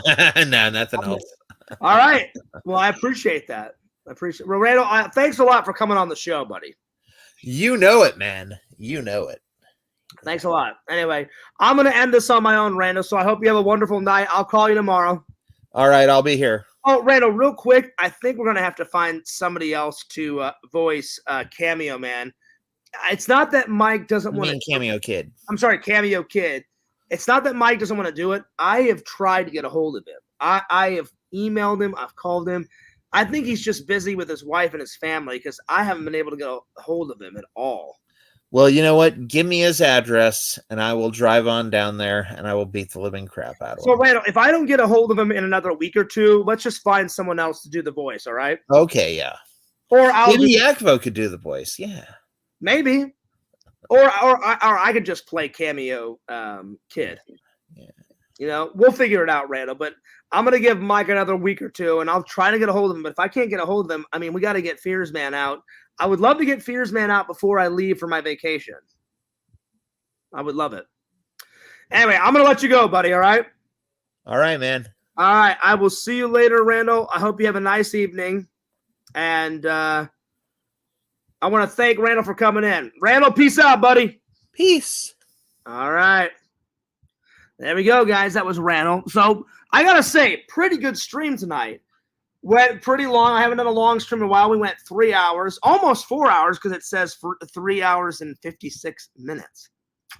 So I think I'll just wait another couple of minutes, and then it'll be 4 hours. But thanks to all the loyal fans for staying the entire time. So I want to thank Yakvo. I want to thank, who else is in here? Yakvo. I want to thank Visions, Pretend Stories. LC was in here, Cameo Man. Triple was in here for a while. The Darth Vader of Spring Hill. Let's see. Heroes, Richie, Sharon, Rebecca, and everyone else. I really appreciate it. I really appreciate it, guys. And I can't thank you enough for all the love and the support. And man, good things are coming, guys, in a couple of months. We got more vlogs. We got more streams. I'm almost done on the Titanic vlog. Hang in there. It's coming. I've got all the Missouri trip footage awaiting you guys. I cannot wait to get home to visit my dad. And I'm going to shoot some footage with my dad and make him an amazing tribute video. You guys are going to love his tribute video. I've got some ideas. It's going to be good. It's going to be good. Can't wait to see my mom. Can't wait to see Grandma Fears. It's going to be a blast. So Visions, thanks a lot for hanging in there with me, buddy, as always. Good luck with all your prints tonight. Hopefully you're almost done. Hopefully. Because Visions, you pull some all-nighters sometimes. I remember one time I woke up. It was like on a Saturday or Sunday. Something outside woke me up, and Visions wrote me like at 5 a.m, and I was like, did you wake up, buddy? He's like, hey, Fears, I haven't even went to sleep yet. I was like, damn. Anyway, can't thank you guys enough.